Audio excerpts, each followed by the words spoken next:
Now, Honourable Senators, I have received 3 messages from the National Assembly, and I'll proceed to report.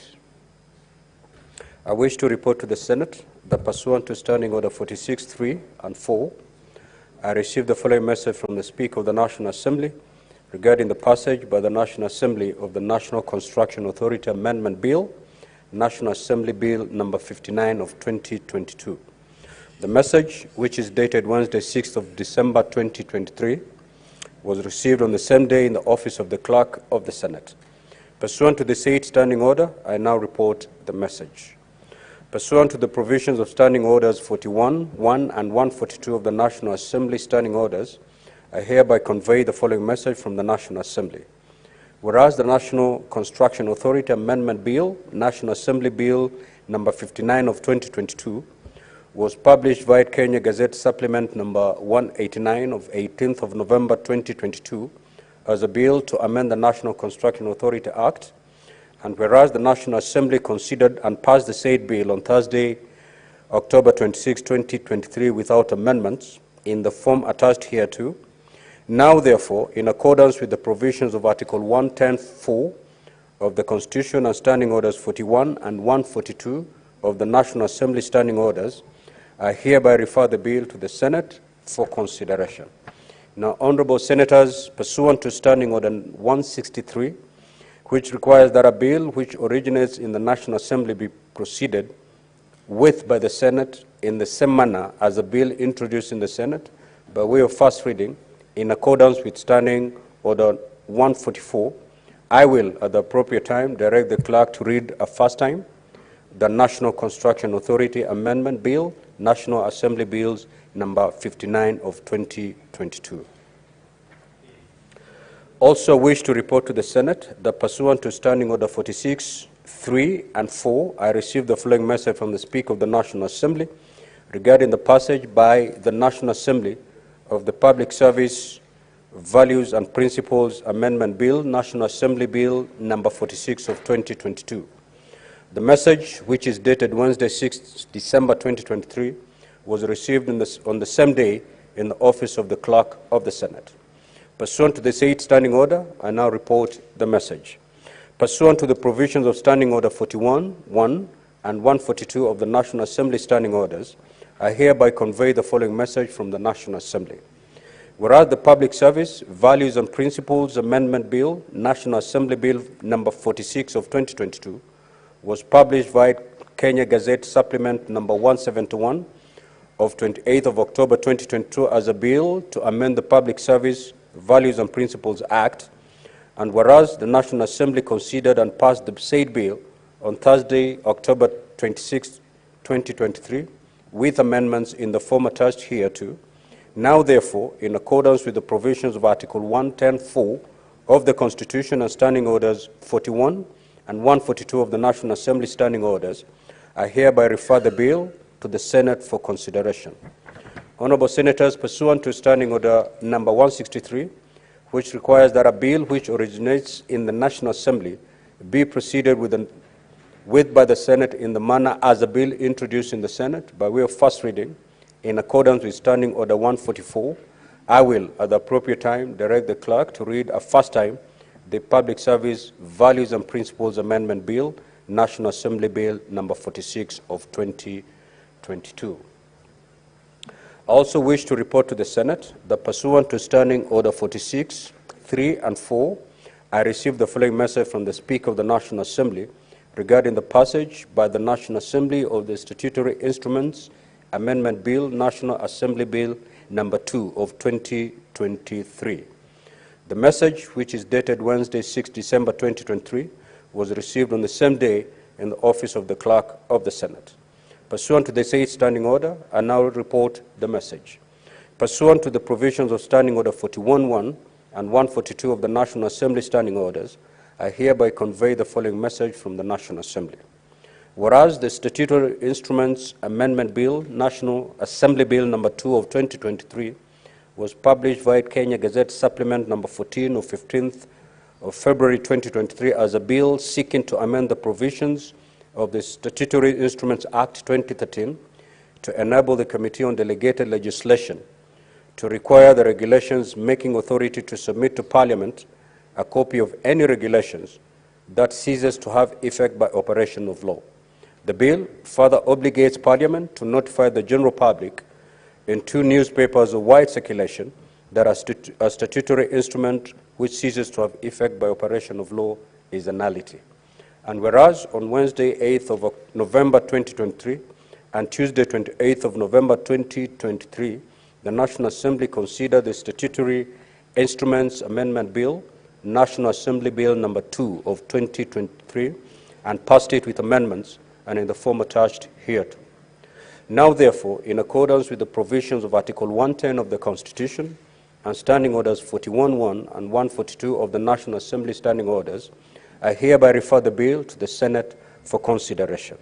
Honorable Senators, pursuant to Standing Order number 163, which requires that a bill which originates in the National Assembly be proceeded with by the Senate in the same manner as a bill introduced in the Senate by way of first reading, in accordance with Standing Order number 144, I will, at the appropriate time, direct the clerk to read a first time the Statutory Instruments Amendment Bill, National Assembly Bill number 2 of 2023. I thank you. Next order, clerk. Order number 4, petitions. The Chairman, Standing Committee on Education.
Thank you, Mr. Speaker. Mr. Speaker, sir, I beg to lay the following petition report on the table of the Senate today, 6th December 2023.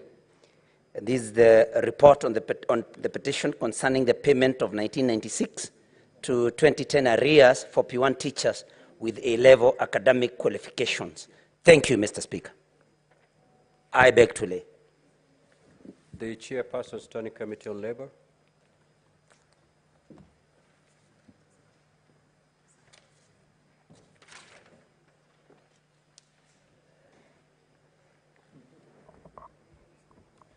Mr. Speaker, report on the petition concerning mismanagement of football, and the above matter, the Standing Committee on Labor and Social Welfare has concluded its consideration of the petition concerning mismanagement of football in the country by Football Kenya Federation. So I lay.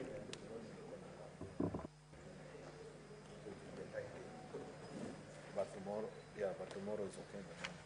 So, maybe 11.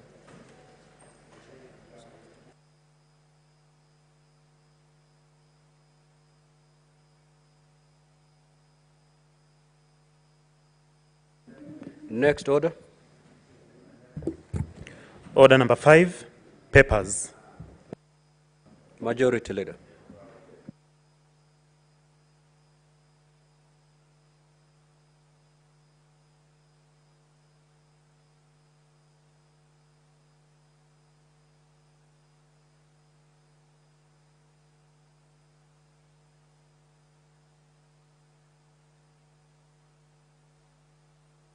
Thank you, Mr. Speaker. Mr. Speaker, sir, I beg to lay the following paper on the table of the Senate today, Thursday, the 7th of December, 2023.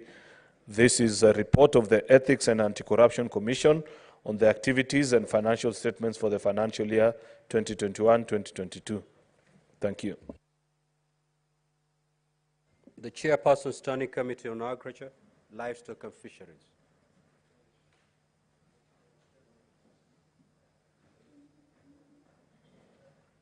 The Chairperson, Standing Committee on Agriculture, Livestock and Fisheries.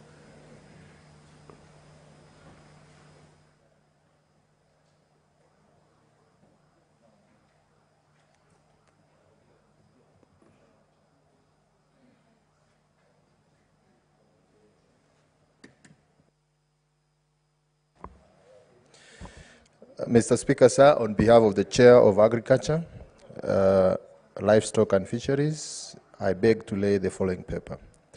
Mr. Speaker, sir, I beg to lay the following paper on the table of the Senate today, the 7th December 2023, a report of the Standing Committee on Agriculture, Livestock and Fisheries on the Tea Amendment Bill, Senate Bills number 1 of 2023. There's a paper on ICGLR, Senator Ali Roba MP, or Senator Hezena, to proceed to lay that paper.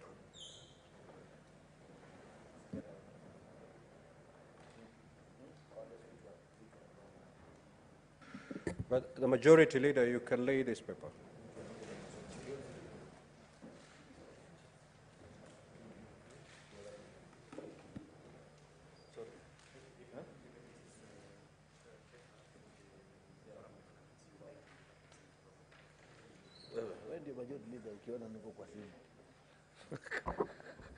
Mr. Speaker, sir, I beg to lay the following paper on the table of the Senate today, Thursday, the 7th of December, 2023.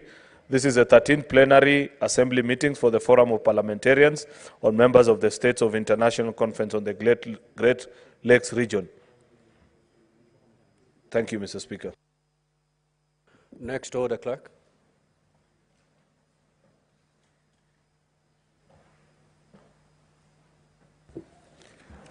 Order number 6, notices of motion.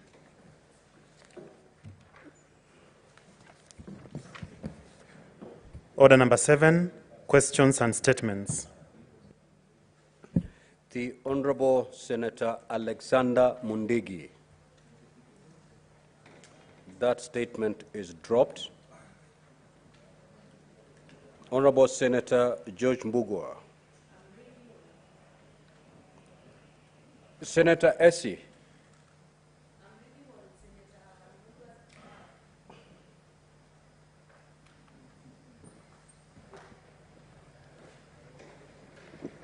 Thank you, Mr. Speaker. A request for a statement on delay in the operationalization of the Social Assistance Act 2023. Mr. Speaker, sir, I rise pursuant to Standing Order 53-1 to seek a statement from the Standing Committee on Labor and Social Welfare regarding delay in the operationalization of the Social Assistance Act of 2013. In the statement, the committee should 1. Explain the delay in the operationalization of the Social Assistance Act of 2013, which establishes the National Social Assistance Authority and the National Social Assistance Fund, outlining efforts made by the government to overcome any challenges in the implementation of the Act. 2. State the reasons for the establishment of the Social Assistance Fund under the Public Finance Management Act of 2012, as opposed to the Social Assistance Act of 2013. 3. Elucidate on the current institutional and governance frameworks that exist to facilitate the provision of social assistance to individuals in view of the non-operationalization of the Social Assistance Act of 2013, providing details of any ongoing programs, and finally, outline measures put in place to ensure the implementation of the Act without further delay. Senator George Mbugua, MP. I also have a statement from Senator Mariam. A request for a statement on the escalation in ticket prices for flights operating from Mandera County. Mr. Speaker, sir, I rise pursuant to Standing Order 53-1 to seek a statement from the Standing Committee on Roads, Transportation and Housing regarding the escalation in ticket prices for flights operating from Mandera County. In the statement, the committee should, 1, investigate the ongoing escalation in ticket prices for flights operating from Mandera County and establish the amount of money remitted to the Kenya Airports Authority and the Kenya Revenue Authority in fees and taxes for the financial year 2022-2023. 2, provide details of the permissible number of daily trips per airline operating from Mandera County, indicating the charges levied by agents per trip, taking into account the rise in airfare amidst the pressing El Nino situation affecting residents of Mandera County. And finally, disclose the criteria used for registering airline agencies in Mandera County by the Kenya Civil Aviation Authority, including the fees charged for agent registration and the current number of registered agents in Mandera County. Senator Mariam Sheikh Omar. Thank you. Senator Eddy.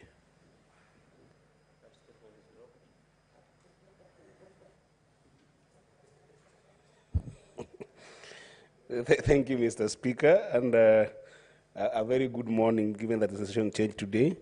And I do rise pursuant to Standing Order 53-1 to seek a statement from the Standing Committee on National Security, Defense and Foreign Affairs regarding the diplomatic relations between Kenya and the Kingdom of Morocco. In the statement, Mr. Speaker, the committee should provide an update on the current status of diplomatic relations between Kenya and the Kingdom of Morocco, explaining any efforts, Mr. Speaker, made by the Kenyan government to resolve any outstanding issues between the two countries. And in the statement, Mr. Speaker, the committee should also clarify whether the government of Kenya plans to establish an embassy in the kingdom, and if so, specify the modalities considered in the process as well as the projected timelines for the same. I thank you, Mr. Speaker.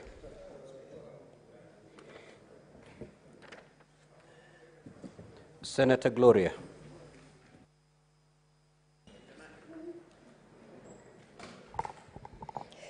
Request for a statement on uplifting of football talent at the grassroots level. Mr. Speaker, I rise pursuant to Standing Order 53-1 to seek a statement from the Standing Committee on Labor and Social Welfare regarding identification and nurturing of football talent at the grassroots level. In the statement, the committee should provide a comprehensive report on the world-level tournaments that served as the qualifying rounds for the National Talanta Hela football tournament, stating the number of world-level games played, the participating and winning teams, and the dates and fixtures of the tournament's matches. 2, state the budgetary allocation for the world-level tournaments and explain how the allocated funds were utilized. And finally, explain what the government is doing to fulfill its commitment to uplift football talent at the grassroots level. Thank you, Mr. Speaker. Senator Mutinda Tabitha.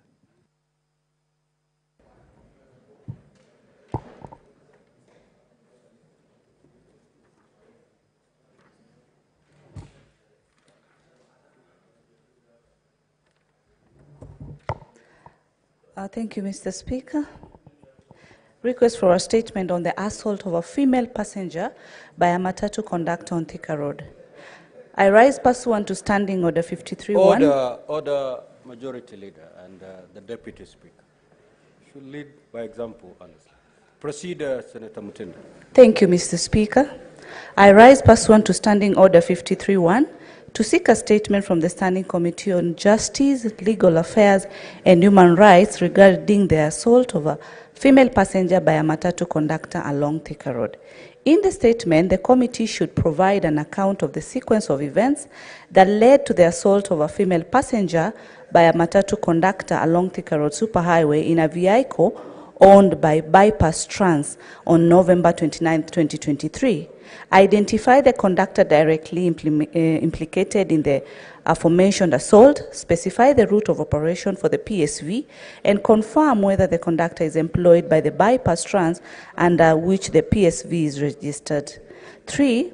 Elucidate on the current disciplinary measures applicable to address the misconduct of the perpetrator in relation to gender violence. And finally, detail the appropriate regulations to govern matatu operators with a view of preventing the recurrence of such incidences in the future. Thank you. Senator Karungo.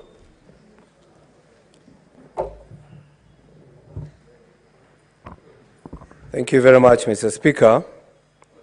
Mr. Speaker, sir, I rise pursuant to Standing Order 53-1 to seek a statement from the Standing Committee on Land, Environment and Natural Resources regarding the rising fatalities resulting from hyena attacks in Weteithio Ward in Juja Sub-County, Kiambu County.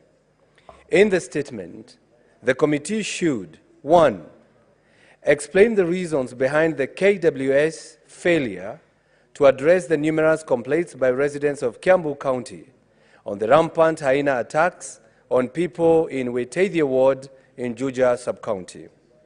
2, outline the immediate steps taken by the government to address the said attacks that are causing fear and anxiety among residents of Kiambu County. And 3, recommend long-lasting measures to address the ongoing attacks, which pose a significant threat to the safety and well-being of residents of Kiambu County, Weteithio Ward in Juja Sub-County, clarifying whether there are plans underway to compensate the victims. Thank you very much, Mr. Speaker. Senator Joseph Kamau with 2 statements. Those 2 statements are dropped. Senator John Methu. Thank you very much, Mr. Speaker, sir. I rise pursuant to Standing Order 53-1 to seek a statement from the Standing Committee on Land, Environment and Natural Resources regarding the grabbing of the Douglas Dam, Kariakadagi, in Turaga and Muruaki schemes in Nyandarua County. In the statement, the committee should, number 1, establish the legal ownership of the parcel of land where the Douglas Dam, Kariakadagi, is situated, clarifying whether there has been a change of ownership from public to private, and if so, provide the relevant documentation, including details and the timeline of the transfer. Number 2, outline measures, if any, put in place by the government to safeguard community assets and resources, like the Douglas Dam, from encroachment, a concerning trade that is becoming prevalent. Number 3, disclose the identity of the individuals involved in the grabbing of the said land, causing the arrest or prosecution, a deterrent to others intending to engage in similar activities in Nyandarua County and the nation as a whole. And number 4, state actions taken by the government to apprehend and penalize public officers involved in facilitating the encroachment of the dam. Senator John Methu, the Senator for Nyandarua. Senator Mundigi, having explained your absence when your statement was called out to the satisfaction of the chair, your statement is hereby reinstated and you may proceed to read it. Thank you, Mr. Speaker. Request for statement on delivery of centrally procured learning materials to schools. Mr. Speaker, sir, I rise pursuant to Standing Order 53-1 to check a statement from the Standing Committee on Education regarding last mile delivery to schools premises of textbooks, and others tuition materials that are centrally procured by the Ministry of Education under the Free Primary Education and Free Day Secondary Schools programs. In the statement, the committee should, 1, state the account of money under Free Day Secondary Education and Free Primary Education capitations is returned by the Ministry of Education, outlining the 4 items it is retained against and the percentage of the retained funds meant for the purchase and delivery of textbooks and other learning materials to schools. 2, explain the final point of delivery of centrally procured textbooks and other tuition materials by the Ministry of Education, stating whose responsibility it is to deliver the same materials to the school premises as per the agreement between the Ministry and the publishers and vendors. And 3, outline any plans by the Ministry to ensure the centrally procured materials are delivered to schools and not at the sub-county education offices as in currently the case. Senator Alexander Munyimondigi, Embu County. Happy Jamhuri Day, Happy Christmas, Happy New Year. I love you all.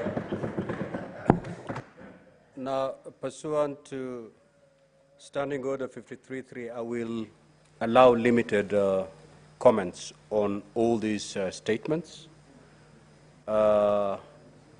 starting with Senator Olekina.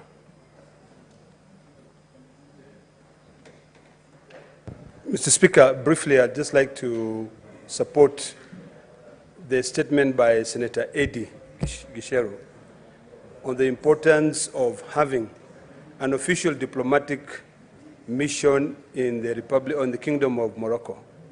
Mr. Speaker, having an official embassy is very, very important. I know we have challenges, given that there was some confusion on our diplomatic ties with the country of Sorai, which is neighboring Morocco. But I think it is important, as a country, having a physical diplomatic mission assist the Foreign Department to be able to gather intelligence about the economy of that country, to be able to understand the position of that country. It also enhances trade between those two nations. So I think it's about time. And when we think of ourselves as an African continent, it is about time that we try to embrace each other and understand one another. The current occupier of the House in the Hill has been advocating the need to open Kenya for all Africans. So the best way to be able to open Kenya for all Africans is to be able to ensure that we have representation, in each and every country. So I think the issue of Morocco has really supported this country a lot. We get a lot of fertilizer from Morocco, from the Kingdom of Morocco. So I think it is imperative that we bring our brothers closer so that we know how we can be able to deal with it. While at that, Mr. Speaker, I think also we have to play a critical role in educating some of those characters who represent us in the Ministry of Foreign Affairs. Mr. Speaker, I was shocked. I was literally shocked when I saw the PS, Mr. Abraham Singoe Korir, really attacking the Speaker of this House and saying that the Speaker of this House cannot be able to meet and discuss issues to do with diplomacy. Mr. Speaker, people have selective amnesia. If you look at the previous administrations, and these offices that we hold are not offices that belong to an individual. These are offices which transcend individuals. In the last dispensation of the Jubilee administration, the former president of this country, His Excellency Uhuru Muigai Kenyatta, extended an invitation to the Republic of Somaliland, and they were building diplomatic ties. I think it is imperative, Mr. Speaker, that this House, and particularly the Committee on Foreign Affairs, to summon the current PS of Foreign Affairs, my friend Abraham Singoy Korir, to come here and explain, because it is ridiculous. You know, sometimes we make certain comments which we don't understand their unintended consequences. It is hypocritical for someone who has served as an advisor to the government to be able to go and make statements to attack a very powerful, institution.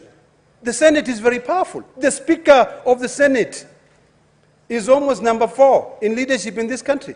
So really, how can a PS who is approved by this House go in and castigate a Speaker? So, Mr. Speaker, we're not talking about this issue of diplomacy, issues of opening embassies abroad, issues of bringing these countries all together. Recently, we admitted Somali into the East African community. Why is it wrong if people are able to recognize Somaliland as a nation within a nation? Why is it wrong for the Speaker of this House to be able to meet with dignitaries from that country? So, Mr. Speaker, I think it's about time that we stand firm, defend this House, defend the leadership of this House, and ensure that we can be able to go together as a nation. Yesterday, Mr. Speaker, we were arguing here about the welfare of our citizens, of our staff. There are things that do not require politics, Mr. Speaker. There are things which are important. Today, I get a phone call from one of our suppliers who assists our constituencies' offices, that he could not be able to take his child to the hospital because my office has not paid for things that they supplied for the operations of our county offices. So if we cannot sit here and talk, anytime we raise issues, it's a problem. You hear someone in the executive coming here and castigating this House. I think it's about time that we make a firm determination, and this statement by the distinguished senator from Migori should be one that can be able to canvass all these issues. Not only the issue of Morocco, but also the issue of Somaliland, so that we can put everything to rest. And finally, as I sit, Mr. Speaker, I really would like to request the same Committee on Foreign Relations to summon Abraham Korir Singoy to come and explain why he took to social media to castigate the Speaker of this House. Thank you, Mr. Speaker. Senator Essie.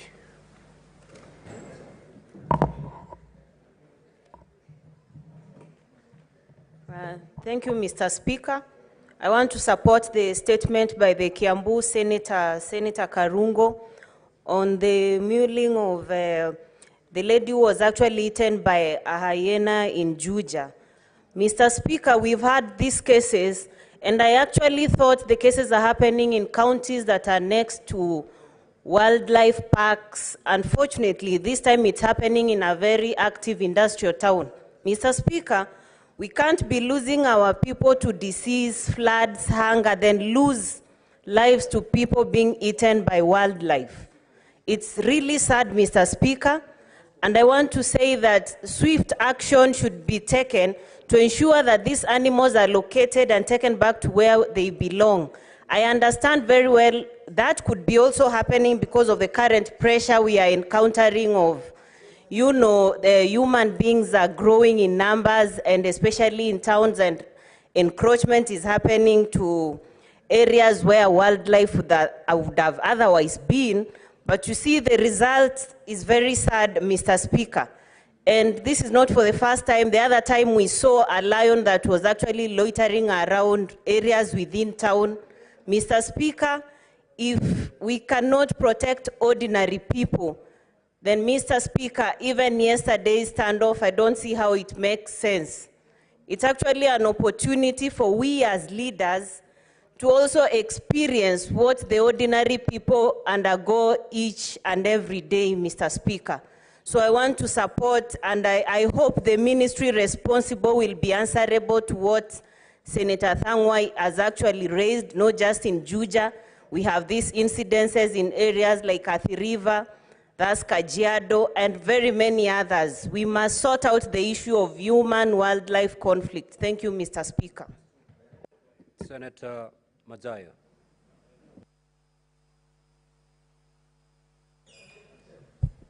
Asante Bwana Spika. Bwana Spika, nataka kuunga mkono hii taarifa ambayo imeletwa na Senator Eddie Okech kuhusiana na uhusiano katika ubalozi wa nchi ya Morocco ama utawala ule wa Morocco, ufalme wa Morocco na Kenya.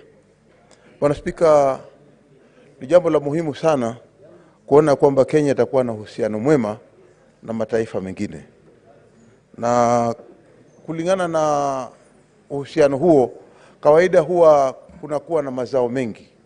Kunakuwa na watu kuweza kufungua njia za watu wetu kupata kazi. Kunakuwa na njia zile ambazo pia vile vile watu wetu wanaweza kupata biashara. Na uhusiano mwema huo unaleta mambo ya biashara kuendelea katika nchi zetu hizi za Afrika. Hususan jambo hili la uhusiano baina ya Kenya na usultan wa Morocco. Bwana Spika, tumeona kwamba mimi nilikuwa katika lile bunge la Pan African Parliament. Na katika Pan African Parliament, Bwana Spika, nchi ambayo imetambuliwa na Pan African Parliament ni nchi ile ya inaitwa Western Sahara. Inaitwa Western Sahara. Ile nchi ya Morocco bado haijakuwa na ubalozi ndani ya Kenya. Na hivi sasa kuna msikizo fulani ambao unaendelea ya kwamba kunao nia ya kuweza kuwa na uhusiano mwema na serikali ile ya Morocco pia. Hilo ni jambo zuri ambalo tunaliweza kuliunga mkono. Lakini Bwana Spika, ikiwa kutakuwa na uhusiano kama huo, ni lazima iwe baina, ifanywe wazi kabisa, ili kila mtu aweze kujua kunaendelea nini baina ya majadiliano yanayoendelea katika Kenya na yanayoendelea katika serikali ya Morocco. Lakini hivi juzi tunaona kwamba kumekuwa na majibishiano ambayo yamekuwa hayafai. Hili bunge la Senate liko na uwezo wa kujadiliana jambo lolote ambalo linaendelea ndani ya Kenya. Na hili bunge la Senate likiwa linaongozwa na Speaker, Bwana Speaker, mimi nataka kusema ya kwamba uwezo huo unaweza kuengage ama unaweza kujadiliana. Katika kujadiliana huku unaweza kwenda katika nyanja zozote za biashara, za kazi, za matumizi, za madaktari, za kila kitu, ili kuweza kusaidia nchi hii. Hilo ndio jukumu lako kubwa ambalo liko hapa. Tukiangalia katika katiba pia tunaona ya kwamba hili bunge hauwezi kulishusha hadhi yake. Lakini juzi tumepata afisa mmoja anafanya kazi katika wizara hii ya mambo ya nje. Huyu anaitwa katibu wa kudumu ambaye ni Singoe. Ni jambo la aibu kuona ya kwamba ofisa sasa wa serikali anaweza kuingilia jambo ambalo linajadiliwa ndani ya bunge, ama anaweza kuingilia speaker ambaye ndio kilele. Yeye ndio mkubwa ndani ya bunge la Senate. Na tunaona ni madharau, tunaona hii ni heshima ambayo anajaribu kushukisha heshima ya bunge la Senate chini, ambao sio kawaida. Wewe ukiwa unafanya kazi ndani ya serikali, hauwezi ukaingilia chochote ndani ya bunge la Senate. Kwa hivyo Bwana Speaker, tunaona haya ni matusi na ni madharau. Haswa kwa mimi, Bwana Speaker, itakuwa jambo la kusikitisha sana kuona kama kutakuwa na madharau kama haya. sisi kama watu wa pwani hatutakubali hata kidogo kuona ya kwamba sio kwamba wewe uko pale peke yake, lakini mtu yoyote ambaye anaketi katika kiti cha uspika wa Senate ni lazima aheshimiwe.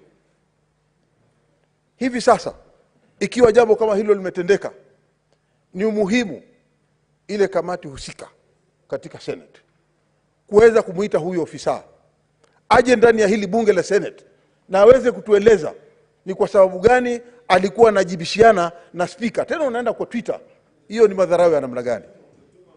Kwa hiyo hii hata nakubaliana na vile ndugu yangu Aaron Cheriot anasema, Cheptum chairman wangu hajalala. Ni Cheptum ni mtu yuko sawa sawa kabisa na ni wakili mkubwa. Yeye hajasinzia, yuko sawa sawa kabisa, lakini vile tu kwamba hajaongea ya kwamba kama Sing'oei alifanya makosa sana. What is the point of order, Senator Cheptum? What is the point of order? Mr. Speaker, I am keenly listening to the Senator of Kilifi. Is it in order for the majority leader to claim? The majority leader is not on record. The majority leader claiming that I'm not listening. Mr. Speaker, you heard him saying so. Senator Cheptumo, Mr. Speaker, I want to assure the House that I'm keenly following the proceedings of the House, and my committee, Mr. Speaker, is fully aware of what the PS was trying to demean this House. And Mr. Speaker, I will also speak at my right time on that particular issue. So majority leader, it's unfair and procedural for you to say that. Mr. Thank Speaker, you, Senator Cheptumo. Senator Mazawe, conclude please, so that we close this. Asante Bwana Spika. Kama ndugu yangu Cheptumo anatuhakikishia yeye hayuko usingizini, kama anavyosema Aaron Cheriot, kiongozi walio wengi, sisi nataka tuchukue hiyo hatua ya kwamba huyu ofisa ambaye ni ofisa wa chini sana katika hii wizara ya mambo ya nje aitwe hapa ili tuweze kumhoji, na sisi kama watu wa pwani hatutakubali hata kidogo. Hatutakubali hata kidogo hadhi ya hii Senate iregeshwe chini. Asante Bwana Speaker. Senator Boni. Thank you, Mr. Speaker. Mr. Speaker, the issue raised by the Senator of Migori is very important. Mr. Speaker, it must occur to us that Morocco, a country in Africa, is the 5th largest economy in Africa. And Kenya and Ethiopia were in position 6. To sit and refuse to have and fail to have formal relationship with Africa's 5th biggest economy is to lose the obvious, Mr. Speaker. I therefore would like to urge the respective committee, would like to urge the Ministry of Foreign Affairs, remembering that my good friend, Dr. Sing'oei, who people are not very happy, who senators are not very happy with this morning, to be up to the task so that we move towards formalizing this relationship. The second point, Mr. Speaker, I would like to make is that the East African community has now expanded and invited Somalia into the community. Having done so, it means that some of the good things of Somalia are now on board, but also the headaches that Somalia has. Somaliland, dear colleagues, senators, Somaliland is a headache to the Republic of Somalia. So what, to my understanding, prompted the PS to respond in the manner he did, Mr. Speaker, to my understanding, is the possibility, because we have not talked to him, that Somalia might have raised a formal complaint about the engagement that we were perceived to have made with Somaliland, which is a problem to the country. Mr. Speaker, as I say this, don't let it be lost to this House that even Morocco has a similar challenge in the name of Western Sahara. The moment we shall engage with Morocco, we will have to devise means on how we can deal with the headache of Western Sahara. Mr. Speaker, you and I have the unique opportunity, which we had, that we served in the Ministry of East African Community. And Mr. Speaker, let's not personalize this. After you pulled down your tweet, and after Singoe had made the comments he made, I have taken time to listen to what Singoe was saying. Singoe did not attack the Senate. Singoe did not attack the Speaker. Singoe spoke to the mandate of the Ministry of Foreign Affairs. Singoe emphasized the oversight role of Parliament on matters of international relationship.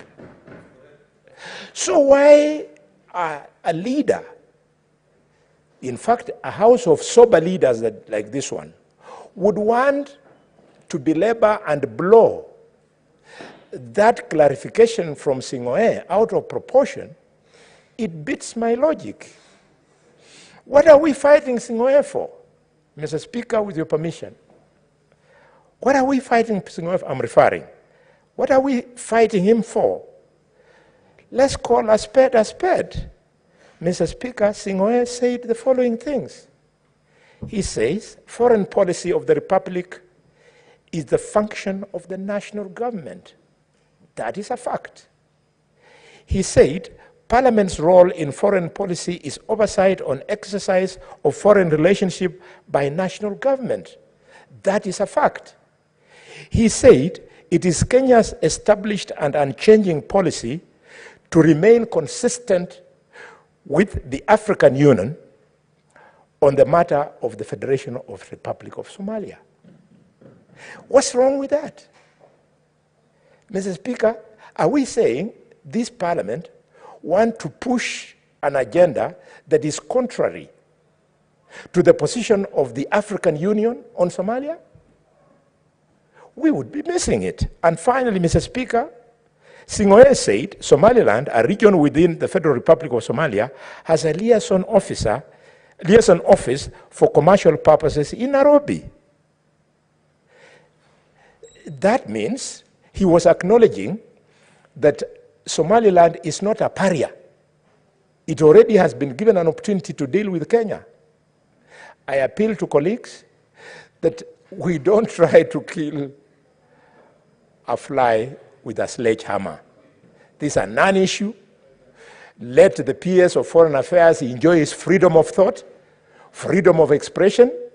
Some of us have had to pay high prices for freedom of expression. Let us not use Parliament to intimidate civil servants. If we want to deal with foreign affairs, there is a substantive minister who we can call here instead of focusing on his civil servant who he can manage himself. Mr. Speaker, sir, Morocco, which is the issue that the member from Migori has raised here, is so important that they are also the giants of soccer in Africa. They have also produced some of the top athletes in this country. Those of us who have had an opportunity to go to Morocco, we know that there's so much we can learn, so much we can partner, so much we can benefit from by relating to Morocco formally. Thank you, Mr. Speaker, and I congratulate the Senator of Migori. Senator Osotsi. Thank you, Mr. Speaker, for this opportunity. We wish to comment on the two statements. One statement by Senator Eddy and a statement by Senator Mudigi. Let me start with the statement by Senator Mudigi on centralized procurement of school learning material.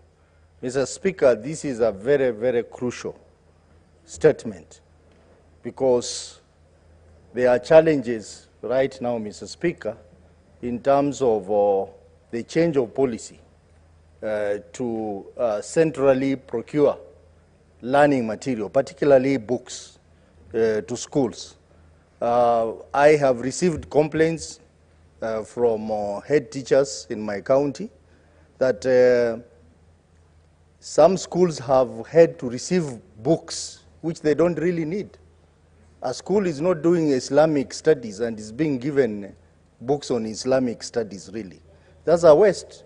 So, Mr. Speaker, the idea to change the policy to centralized procurement may have been inspired by the need to have a centralized accountability on the procurement process. But that, in a way, it's going to create more problems than the system that was there before. So I think the Committee on Education needs to really reflect on this matter, look at all the possibilities, look at all the loopholes, and report to this House so that, if possible, we should actually revert to the system that was there before, which was that every school could handle procurement of its learning material. Mr. Speaker, let me also comment on the issue of establishment of an embassy in Morocco. Mr. Speaker, this issue of having an embassy in Morocco is long overdue. And there is no justification at all for Kenya government not to have an embassy in Morocco. Because all the leading economies in Africa, they all have embassies in Morocco. Start with Nigeria, South Africa, Egypt, Ethiopia, Algeria. They all have embassies in Morocco because Morocco is a big economy and Morocco is a flourishing economy, which this country really needs to benefit from having a diplomatic engagement with Morocco. So there is no justification not to have. But I'm aware, Mr. Speaker, the government is trying to quietly establish an office in Morocco. But, Mr. Speaker, as a standard, I think it's important for that process to be processed through Parliament, so that Parliament gives an approval for the establishment of embassies in such strategic countries. Mr. Speaker, coming to the issue of the PS for Foreign Affairs, I have heard Senator Galuale trying to defend the PS. I think there is no justification in what he did. When we have high-ranking government officials resorting to exchanging on social media, then there is a problem. And Mr. Speaker, the PS would easily have taken his phone and called you. Instead of now going to respond to you on social media. That is unacceptable, and we are seeing this trend emerge in this current government. We have seen the behavior of the CS Moses Kuria on social media and others. I mean, there should be a better way of communicating within government. So there is no justification in what the PS did. And Mr. Speaker, Parliament plays a big role in foreign policy implementation. After all the treaties that we engage in as a country are ratified by this House. So when the PS gives an impression that the Parliament and Senate has no role in engaging on diplomatic mission, Mr. Speaker, that is misconduct. And if it was another country, that PS would be at home by now, Mr. Speaker. He will be at home, I'm telling you. If this thing happened during President Moi's time, by 1 o'clock news, we would hear that the PS has been sacked. So this crippling indiscipline in government, Mr. Speaker, I think is something that we need to deal with as a House, and there is no justification in what the PS did. But, Mr. Speaker, this is the problem of giving responsibility to people who have no civil service experience.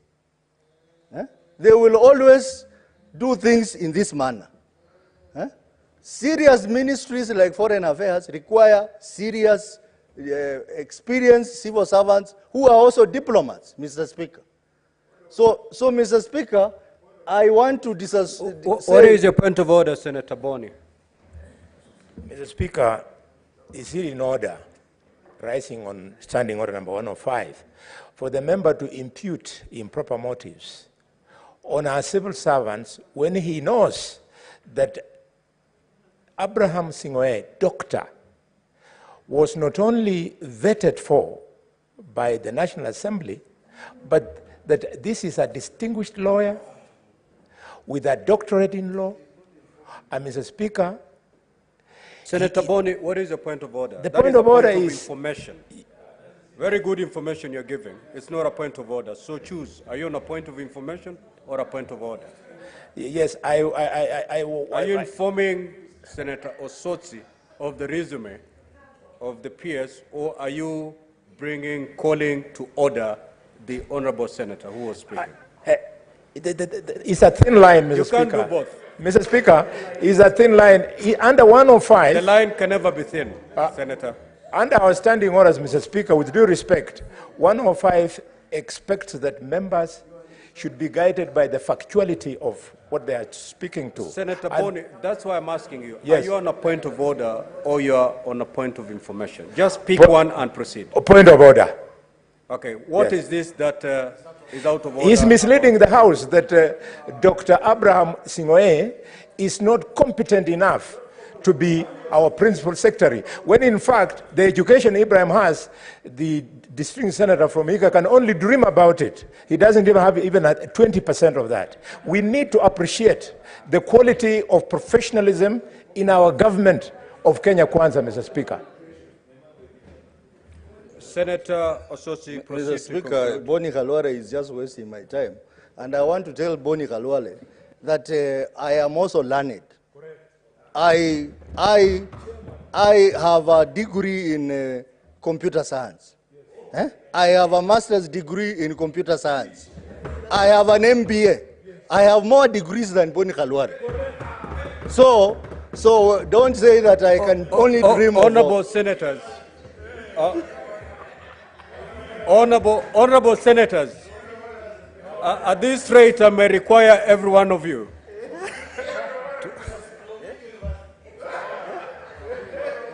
Order, Senator Boni. Kindly, Senator Osotsi, abandon that line of argument and proceed to prosecute your contribution and conclude, please. Senator Boni, we are veering off the subject matter. Kindly proceed to... Thank you, Mr. Speaker. So, Mr. Speaker, I think the PS for Foreign Affairs deserves to apologize to you as a Speaker of this House and to this House. Because in the ranking order, Mr. Speaker, you are too senior. In fact, I would have forgiven the Ministry of Foreign Affairs if maybe that statement was written by Prime Cabinet Secretary and the CS for Foreign Affairs. That is your level, Mr. Speaker, but not a junior officer in the Ministry of Foreign Affairs. We deserve an apology. You deserve an apology. Thank you, Mr. Speaker. Senator Majority Leader Cheriot. Mr. Speaker, this is a very interesting morning. But first, the statement by Senator Mundigi deserves our attention. And it deserves the attention of the Education Committee because this is a policy position that government has played ping pong quite a number of occasions on. You remember, Mr. Speaker, that previously, I think around 2015, there was a directive that in the interest of saving taxpayers' money and that school teachers were actually buying school books at exaggerated amounts. Therefore, the policy shifted to centralized procurement system where they'd procure here at the national government and send them to the various schools. And therefore, Mr. Speaker, that policy appeared to be working initially. But a few years down the line, Kenya being what it is, and you know that we are a strange people with peculiar habits, very soon you found that schools, even without classrooms, Mr. Speaker, were being loaded with truckloads of books that they did not have, first of all, where to store, and even the teachers to teach some of the subjects, Mr. Speaker.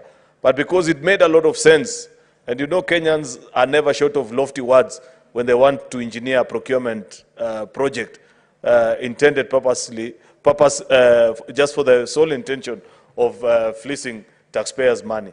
And therefore, that policy shifted back, I think, about 2018 or 2019, Mr. Speaker, and we saw, again, a decentralization.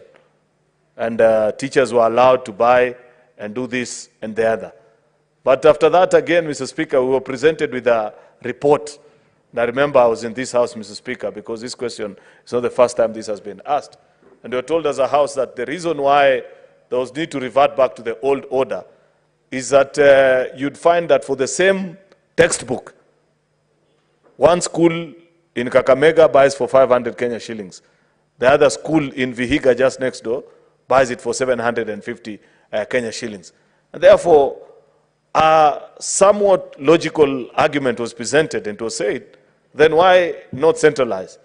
So, Mr. Speaker, the question should be, what have we learned from this attempted policy of centralizing and decentralizing the purchase of school books and materials, Mr. Speaker?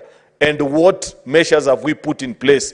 In fact, and I hope, I think he has since left, I had seen the Senator for Muranga, who's our chairperson for education, but nonetheless, I know there are members of that committee who are in the House as we speak, and as members share their comments on this particular question, is that the question they need to ask the ministry when they eventually appear before the House to respond to this question is, what safety nets have they put in place out of the experience that they have learned? Because it is an incontrovertible fact, Mr. Speaker, that there are pros and cons to both centralizing and decentralizing. The only thing that we need to do, Mr. Speaker, if we are a country that learns and makes better decisions out of the experiences we've had, is to ensure that we have put the safety nets to ensure that whatever policy position we take on these items, be it to centralize or to decentralize, is to put in place the mitigation measures to ensure that taxpayers' money is protected. If you put it all procurement to be at Jogoo House, then let the schools request so that you just don't dump them with books that they have not even asked for.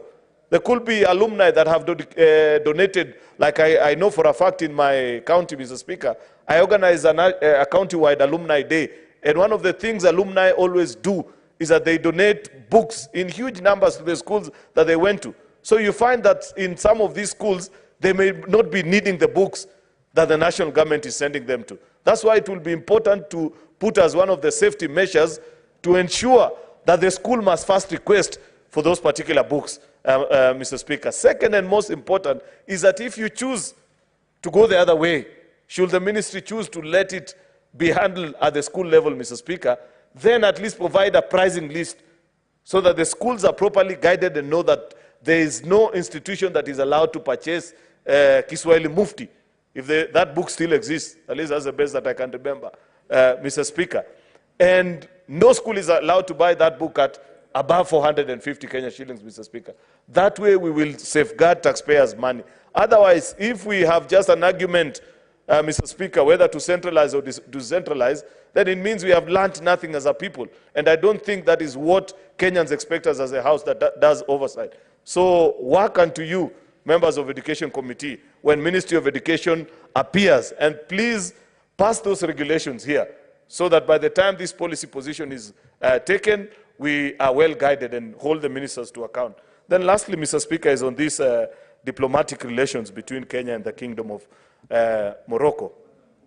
Mr. Speaker, I will not get involved in the debate about what are the relations between Kenya and Morocco and what needs to be improved, what doesn't need to be improved. I know for a fact, Mr. Speaker, that we have enjoyed good diplomatic relations with this country.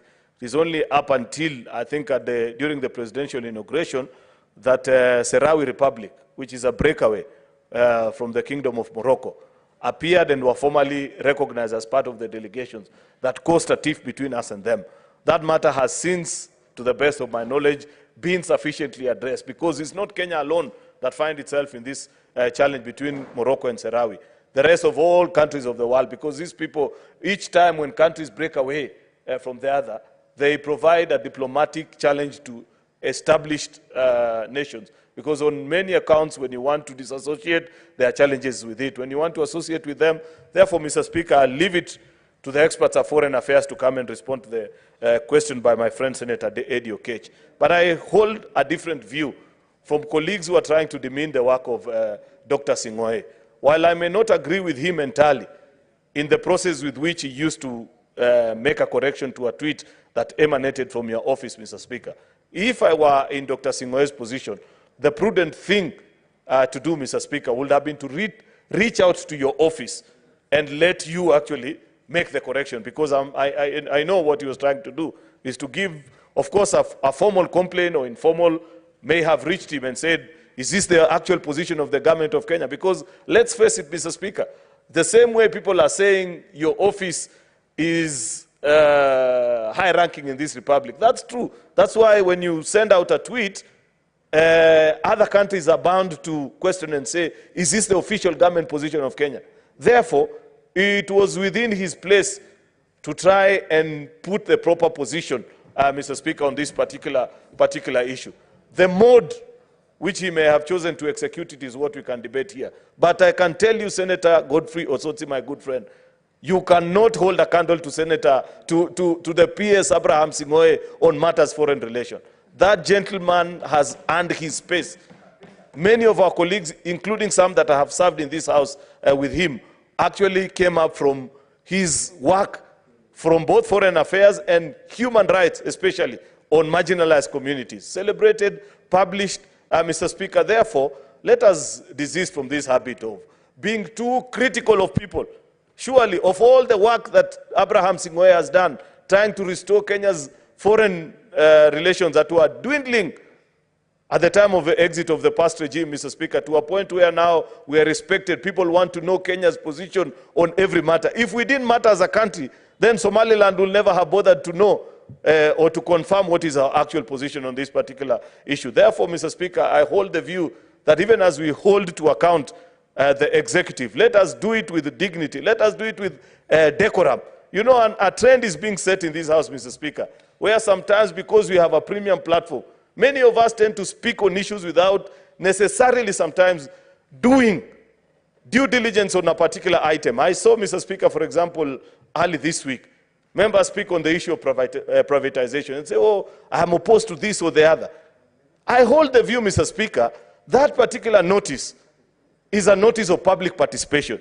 You're being invited to give your views on policy position that the government wants to take. We are here as a house debating and saying we cannot even pay salaries to our staff because we are in a difficult financial position. When the government tries to come up with policies that will free up the fiscal space, we are again the first ones to oppose and say, no, that one is not possible. This one cannot be done. I think you cannot eat your cake and have it. We've got to be sincere and appreciate that as a country, we have found ourselves in a very unique situation in terms of our fiscal space. We can hold debate this way or the other and say, in fact, Mr. Speaker, I would be more encouraged if as colleagues senators, we will take a lead role, for example, in this conversation on privatization. Senator Boni Halwale and, for example, those that come from the sugar growing areas, we want to hear your views on this particular matter because it is not sustainable, for example, for government, Mr. Speaker, to each year be pumping 500 million Kenya shillings to sugar mills that, first of all, half the year do not function, they don't pay farmers, they consume taxpayers' money. Let us inform this particular debate and say, for example, I'd wish and appreciate and say, if there's a private sugar mill in my factory, I'd wish that concession fee, instead of being paid to the national government because they don't need it, let it be paid to the resident county government. It can be used at least to show up, pay for medical services and whatever functions and funds that people need. Therefore, Mr. Speaker, I want to encourage colleagues that many other times when we take positions on the floor of this house, let it be better informed than at least the people that we represent. Because people cannot look at you, Senator Sifuna, and say, of all of us here in Nairobi, you are the best representatives in the Senate. Then you come to the House and want to speak also like the average Nairobian who is expecting on you to have better information than them. We have to do better as a people and as a leadership. Therefore, Mr. Speaker, with those many remarks, I beg to support these particular two statements and hope that our colleagues will get justice for the statements that they have sought and answers that are sufficient for the people that they represent. I thank you, Mr. Speaker. Senator Eddy.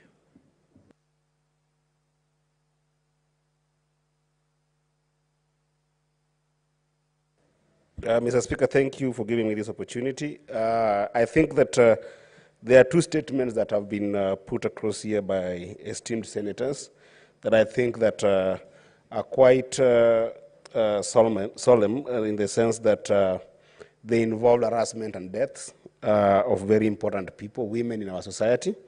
One of them by Senator Mutinda, who sought to, get some comment of action from the Ministry of Justice and Legal Affairs of a lady who was harassed by matatu by matatu operators on Thika Road, Mr. Speaker. These are scenes that we have seen a number of times, and sometimes we take them for granted and almost like a norm, where women are harassed in places, in public places, for different reasons, Mr. Speaker. And I think that is something that, as a country, we must start, working hard to put it behind our backs. And this is something that is very serious that needs to be dealt with as a country, Mr. Speaker. And in the same manner, the senator for Kiambu talked about the Ayena attack, and unfortunately, again, it was attack on a woman. And this is telling us some trend, Mr. Speaker, that it seems like women in their strivings every day to be able to feed families, find themselves in serious troubles. Today in the morning, Mr. Speaker, I just got news from Migori County that women who are affected by the effect of El Nino, who are trying to, get themselves to the other side of Aneko. This is on one of the rivers that floods during such a time, had their boats capsized. And 4 of them died this morning, Mr. Speaker, together with a gentleman who was trying to help them cross with the boat. And these deaths, as I even sent condolences to the lady that Thangwa talked about, and also the women in Migori County, Mr. Speaker, this exposes our nation's, structure on being able to support women and be able to make sure that our women are safe in their modes of striving for economic empowerment and economic activities. Some of our households, in the nature of how we find ourselves as a continent, and mostly in Kenya, you find that our household economics are mostly supported by women, and mostly women come out very strongly to look for ways of striving every day, ways of feeding our families, and it's indeed sad if we cannot be able to secure their lives in whichever form, be it attack from hyenas or be it attack from rogue matatu drivers and rogue matatu operators, or sometimes be it gaps in terms of just having proper infrastructure that can be able to help them be able to do their activities, whether in agriculture or otherwise, in a proper way. And that said, Mr. Speaker, it's the mantra that you do not sometimes quote yourself or talk about your own statement. And my intention is not to talk about my statement on Moroccan embassy, because I think that I will engage with the committee appropriately as required. But I think that is extremely important, Mr. Speaker, that I add my voice on this issue of the PS, Sing'oei, because, Mr. Speaker, we are losing the script. And the script was very simple. Mr. Speaker, you hosted foreign dignitaries, and you hosted them so after they made it to the country. And I think that the intention of the statement is what is most important, because, and I want to urge majority leaders, together with the majority whip, that character assassination is a serious thing in this country. What you say is not consumed only by you, but is consumed by so many Kenyans. This is a serious government official that what he says cannot come as a simple statement of fun on a Twitter page. Because what the CS said, in the eyes of the public and in the eyes of many people, intended to demean the Speaker, and actually intended to suggest that the Speaker of the Senate of Kenya was playing a role that is not his, and was therefore taking the duties of the foreign ministry. This is the fact. And I like the fact that the majority leader did read about the tweet as it was phrased. It wasn't phrased as a normal routine tweet of explaining to you my job, this is what I do. It wanted to be able to escape from responsibility of the fact that before those foreigners, foreign diplomats make it to our country, there is a sincere responsibility in the Ministry of Foreign Affairs to know that they're in the country. If they travel all the way from Somaliland to this place without the ministry knowing, without the ministry actually even being able to have them pay a courtesy call to them, then it means that it indicts the ministry for being extremely porous, which is what my friend Senator Ososi was talking about, the issue of competence. How comes that these foreign diplomats made it to our country and then came to pay a courtesy call to our speaker, and then you want to blame the speaker for hosting them? So, you know, it's extremely wrong, and I think that we should not, you know, again, this can work either way, majority leader. You know, the idea of we should not eat our cake and have it is the same way the ministry cannot eat the cake and have it at the same time. I think that the PS sincerely, in good faith, does indeed owe the speaker an apology for actually throwing aspersions that the speaker was trying to take his job. And this apology, perhaps not even to the speaker directly. It should just go back to the same Twitter, because I think that he operates very well on Twitter and engages people on Twitter very well. And just offer apology and clarity that the mistake was done from his side. He wasn't keen on doing his duties. The speaker was doing his duty as should, because we as a house do actually have a role in engaging on foreign resources, diplomatic relations, as are the members of the executive. So it was inappropriate. The message was inappropriate. It meant to demean the speaker. It meant to demean the House, and we must take it as such. And demanding an apology doesn't mean sometimes restrained relationship. It means acknowledging the fact that that kind of aspersion could also affect the effectiveness of our speaker as well as the effectiveness of this House. Otherwise, Mr. Speaker, I thank you, and I hope that as we go for recess, we will keep on championing for the place of Senate as well as the Parliament at large in this governance that we have in the country. Thank you so much. Senator Kathuri. Thank you, Mr. Speaker, also for giving me this opportunity to make my comment on the statements.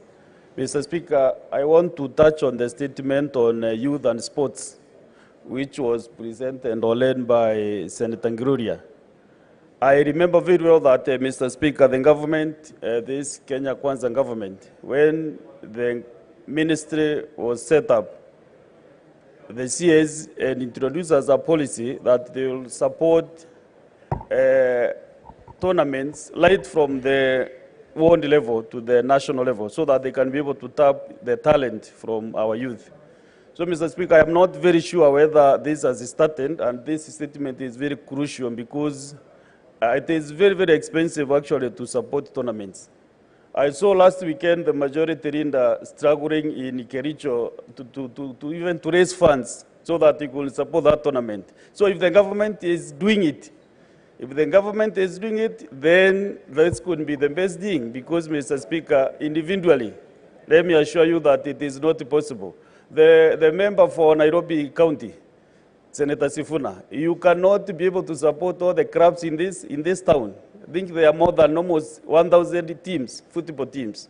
So if the government can come in to support these talent right from the world level to the national level, Mr. Speaker, I'm very sure we can be able to get very far as far as... would you wish to be informed by Senator? Because I'm not sure whether whatever I send needs more information. I just sent it's approximately 1,000 clubs, maybe in this city, Nairobi City County. You have the figures? Okay, inform me the exact figure. But not on any other matter, maybe on that figure only. Mr. Speaker, I don't know why the Senator for Meru is scared about the information that I'm carrying. Actually, I wanted to agree with him in terms of the burden on sporting associations in the counties. The information I wanted to give him is that I am bringing an amendment to the Sports Act so that we can set aside 1% of the revenues of each county to support registered sports associations in the counties. That's the information I wanted to pass. To support you in this fraud to raise it to 2%, at least like the way CDF, NGCDF does. 2% goes to sports, and then 2% to environment. We might even propose 5% should go to environment so that we can fight climate change in the counties. So Mr. Speaker, the other comment I want to make is about the books. Mr. Speaker, I've been an MP for 2 terms in the constituency, and the teachers, the principals have been complaining about the textbooks. The publishers, because they get contracts for the Ministry of the Education Directory, they dump books to those schools even without knowing whether they require them or the need for those books in the schools. So, Mr. Speaker, if the statement by Senator Mudigi, it needs a lot of attention because the schools should just be given capitation so that they can be able to buy what is necessary and what they need at that particular time. Mr. Speaker, the other issue about the Morocco embassy and what happened, because this matter has really been on this floor since yesterday, Mr. Speaker, and your office has been mentioned severally by members in this House. So, Mr. Speaker, with a lot of humility, I will request the committee dealing with this matter to bring a statement or a report, because they can be able to engage the Minister of Foreign Affairs, so that also, Mr. Speaker, we can protect your image as our Speaker. You know you are the President of the Senate.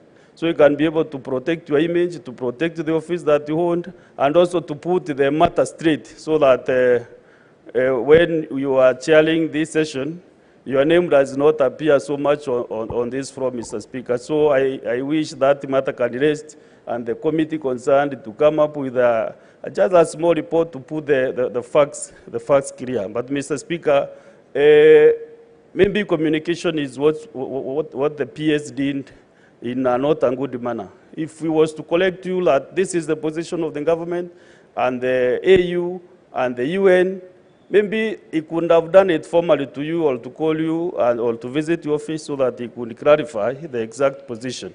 But responding to you on Twitter was not very, very good, Mr. Speaker. So I really want to thank you also for your magnanimity this morning.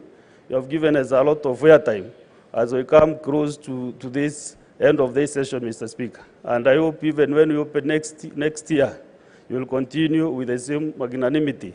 Because when senators speak on the floor is when they communicate to the voters who brought us to this floor, Mr. Speaker. Thank you very much, and I wish everyone Merry Christmas and a Happy New Year. Thank you. Senator Professor Margaret Kamar. Thank you, Mr. Speaker, for giving me the opportunity. I rise, Mr. Speaker, to support the statement by Senator Tapida Mutinda on the assault of a female passenger by a matatu conductor. Mr. Speaker, when you watch the clip that Senator Mutinda has referred to, it is very worrying where our society is going. You are a passenger, you know your destination and you have given your destination. The matatu passes your destination. You ask why you are being passed. You are removed and you are slapped. It makes no sense. It just makes you wonder whether the tout was really in his normal sense, or he was drunk, intoxicated, or what was wrong. Because it tells a lot about the society. Mr. Speaker, as the committee looks at that statement, I think it is good for the committee to relook at how our transport system is. Where are the Michuki rules? When Michuki established rules on how to operate the matatu sector, we saw uniforms for the first time. My hope is that with this committee, they should actually go check, interview the touts and see how they look like. Do we still have uniforms? Are people sitting in a very respected manner? Because when the Mijugi rules came, people sat in a very respectful manner, because women have had a raw deal in this public transport, Mr. Speaker. They have had opportunities that somebody comes and literally sits on you, and we have had those complaints. People hold people inappropriately in the same matatus. We hope that overloading will come to an end. So we want this statement, Mr. Speaker, to go beyond the Thika incident. Let them interview and let them check whether there is any behavior that is unbecoming even currently. I hope the committee can go to a station and walk incognito into matatus, even before they identify themselves. Mr. Speaker, I'm saying this because I think we should be reaching a level where our matatu touts have their names on the uniform, so that we know who they are. In fact, beyond the name and the telephone number, we need to be able to identify them. Because the reason they're behaving the way they're behaving is because they think nobody sees them. Thank God for young people who take videos these days. Any incident that takes place, they take a video. And I want to thank the people who helped this lady, because this one did not go unhelped. At least people ran after this man and were able to nab him. I thank those ones. And I thank the one who did the video. But it is making Kenyans look like watchmen all over. We are busy taking videos everywhere because of our security, but that is a very good thing that's happening, that's happening amongst our people. But can we label these people? Can we have them work like waiters? Because you go to an hotel in this country, because we are a service nation, we do a lot of hotel keeping, and it's very nice when you know the name of the waiter, you know the number of the name of the waiter, just the way we have our police and you know the number of a policeman, and you can report a policeman because you know the number. If they misbehave, you just take the number and give that number and they can be identified. The problem with our touts is that nobody can identify them.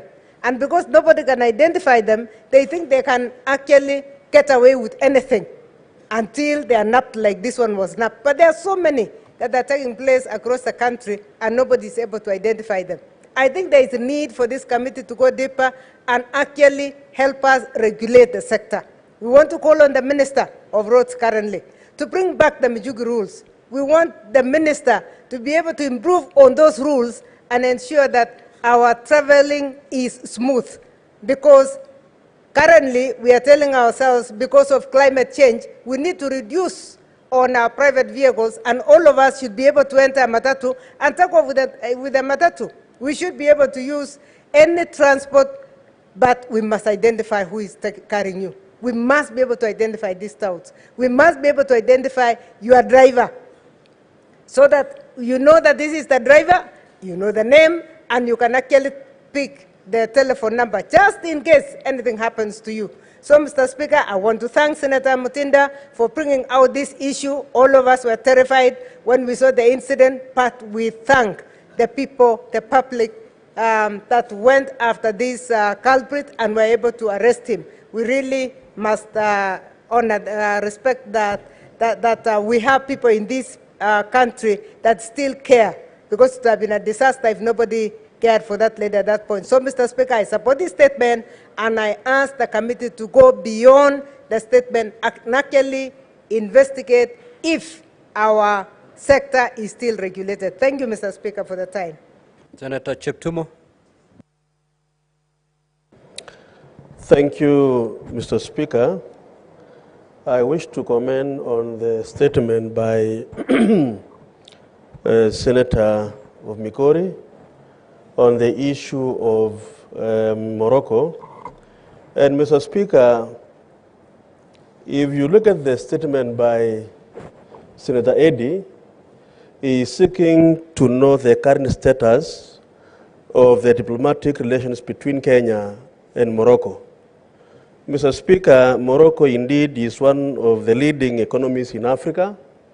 And it is very important that, Mr. Speaker, this situation or relationship between Morocco and Kenya is indeed established both in this House and for the country, Mr. Speaker. Mr. Speaker, this is a matter which my committee will definitely take it up with the ministry and will be able to update the House, Mr. Speaker, on the position.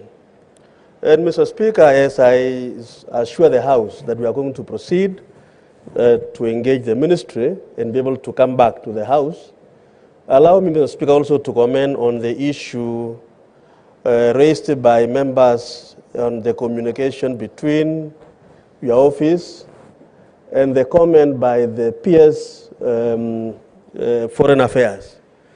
Mr. Speaker, what I read from the comments of members is that I want to say that Dr. Singoe, the PS, is indeed qualified to hold that office, Mr. Speaker.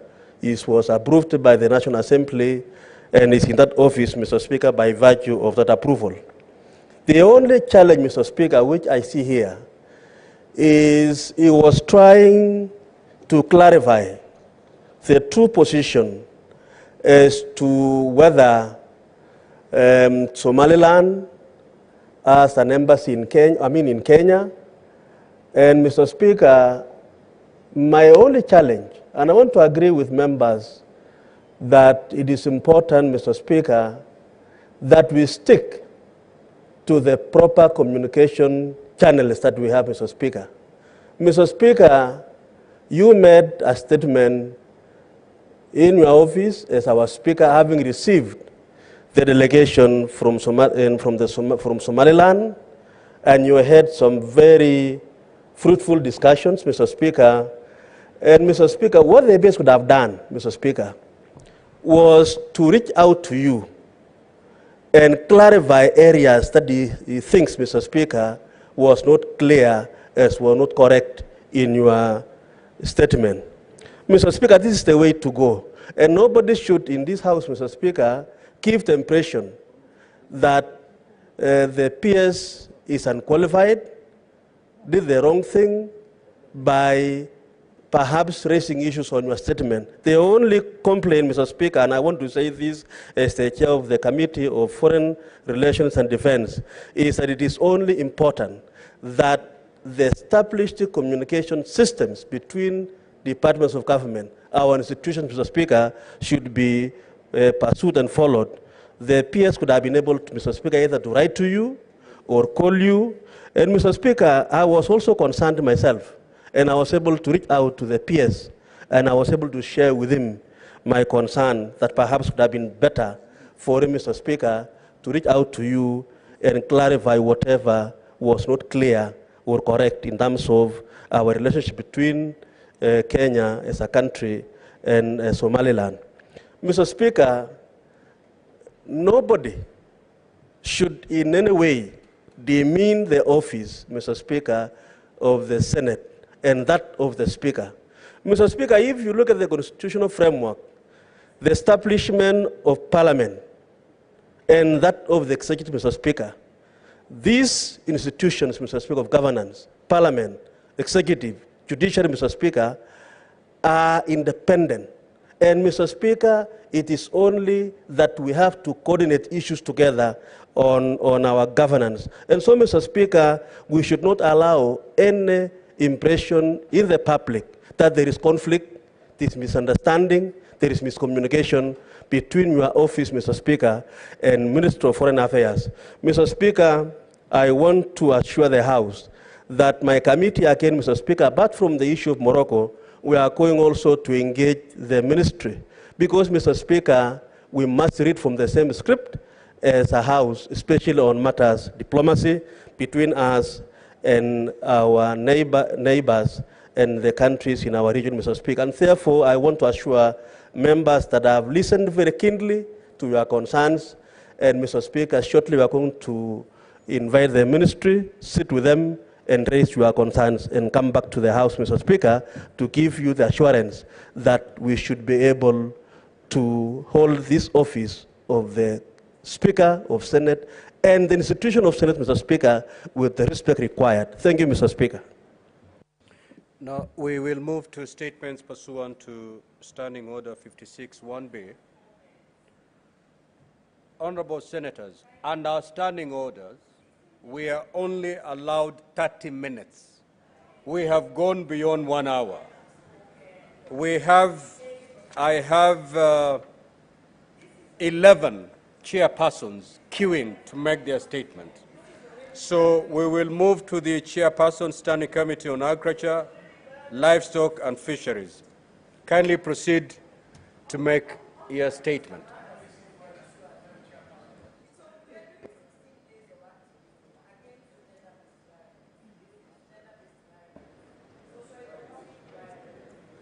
Yeah, but before that, I had Senator Tabitha had approached me. He had a very urgent Keroche. So proceed to read your two statements, Senator, and thereafter we will move to the statements pursuant to 56-1B. Thank you, Mr. Speaker, sir. Mr. Speaker, sir, I rise pursuant to Standing Order 53-1 to seek a statement from the Standing Committee on Health on the closure of Nakuru War Memorial Hospital and transfer of patients to the Nakuru Provincial General Hospital.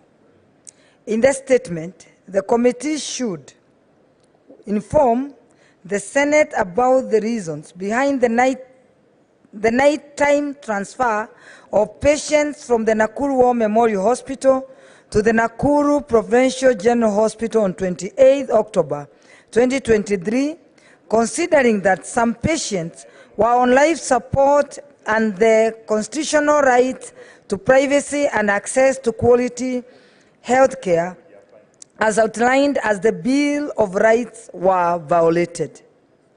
Explain the reason for the prolonged closure of the Nakuru War Memorial Hospital and the control of the premises by the county security officials, despite a court order number 36 of 23, stopping the county government of Nakuru from taking over the management of the hospital pending the determination of the dispute on the management of the hospital, and state plans, if any, by the county government to compensate the hospital for losses incurred during the forceful closure and illegal occupation of its premises.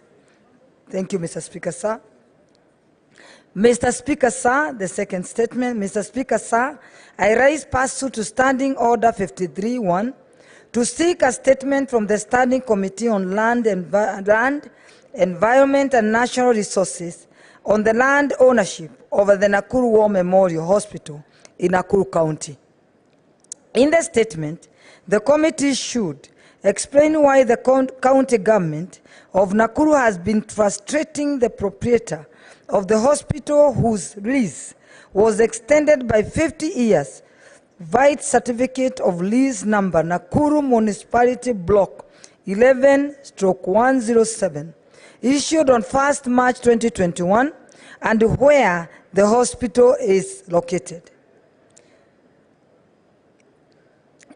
Elucidate on the motives behind the county government attempt to forcefully take over the hospital despite the owner holding a valid title deed and a certificate of lease issued by the government, and shed light on the commitment by the county government to uphold private land rights for landowners in accordance with Article 64, A, B, and C of the Constitution, which generates land ownership under freehold and leasehold tenures. Thank you, Mr. Speaker, sir.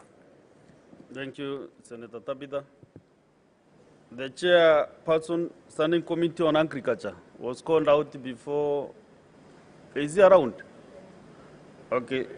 Chair, national question.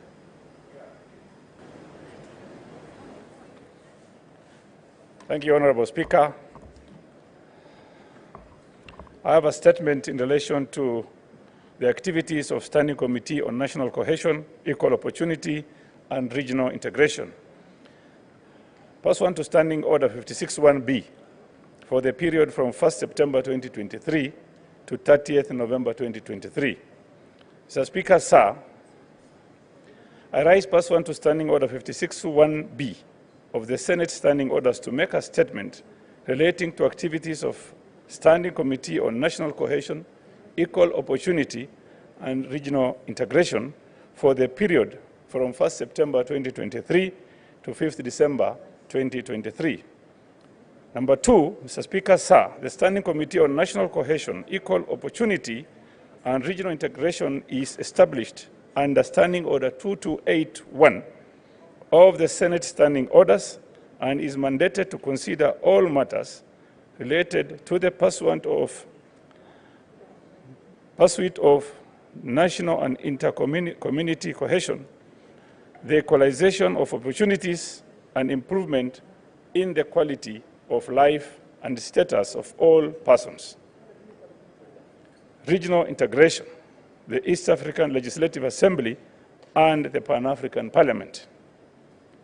Number three, Honorable Speaker, during the period under review, the committee held a total of 28 sittings and deliberated on 5 statements and 1 legislative proposal. The committee also conducted an inquiry on gender and people with disability representation in various national and county public institutions. Number 4, Honorable Speaker, furthermore, the committee participated in Peace Week conference in Geneva, Switzerland, held a work plan retreat in Naivasha, Nakuru County, and conducted a county visit to Marsabit County. Statements, Mr. Speaker, sir, 3 statements were ongoing from various reporting periods, and 2 statements were sought for the committee during the current period, and committee considered and concluded 2 and is currently considering the remaining 3 to be concluded before the recess. Number 6, Mr. Speaker, sir, the committee is pursuing responses on the following statements. A, statement sought by Senator Mwenda Gataya Mofaya, MP, on the classification of Igamba Ngombe sub-county in Tharaka Nithi County as arid and semi-arid area, ASAL. B, statement sought by Senator Godfrey Asotsi, MP, on recruitment in public service and representation of Kenya's diversity. C, statement sought by Senator Raphael Chimera, MP, regarding the adherence to principle of meritocracy, transparency, fairness, and equal opportunity in recruitment at Competition Authority of Kenya, particularly in recruitment of the Director General of the authority. Mr. Speaker, the committee considered responses for statements and will conclude the report soon after appearance of stakeholders who have already been invited by the committee. Number 7, Mr. Speaker, sir, the committee held a joint sitting with the Standing Committee on National Security, Defense and Foreign Relations, Standing Committee on Land Affairs and Human Rights on 14 September 2023, with the National Steering Committee on Peace Building and Conflict Management to deliberate on the review of Kenya peace building architecture. Number 8, Mr. Speaker, sir, the committee also conducted a work plan retreat to prioritize legislative business and review its work plan.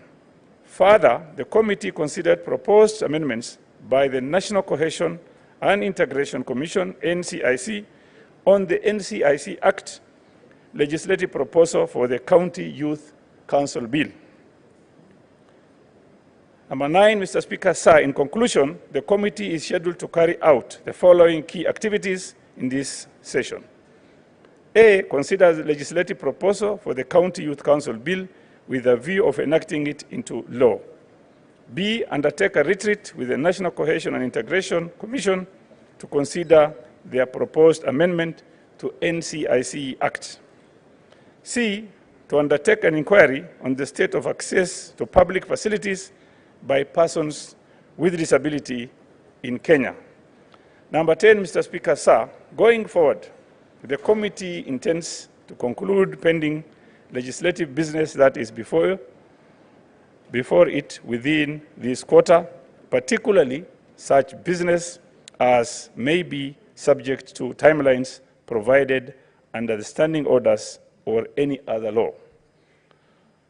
Number 11, Mr. Speaker, sir, in conclusion, I wish to thank your office and that of the Clerk of the Senate for the continuous support accorded to the committee in undertaking its work.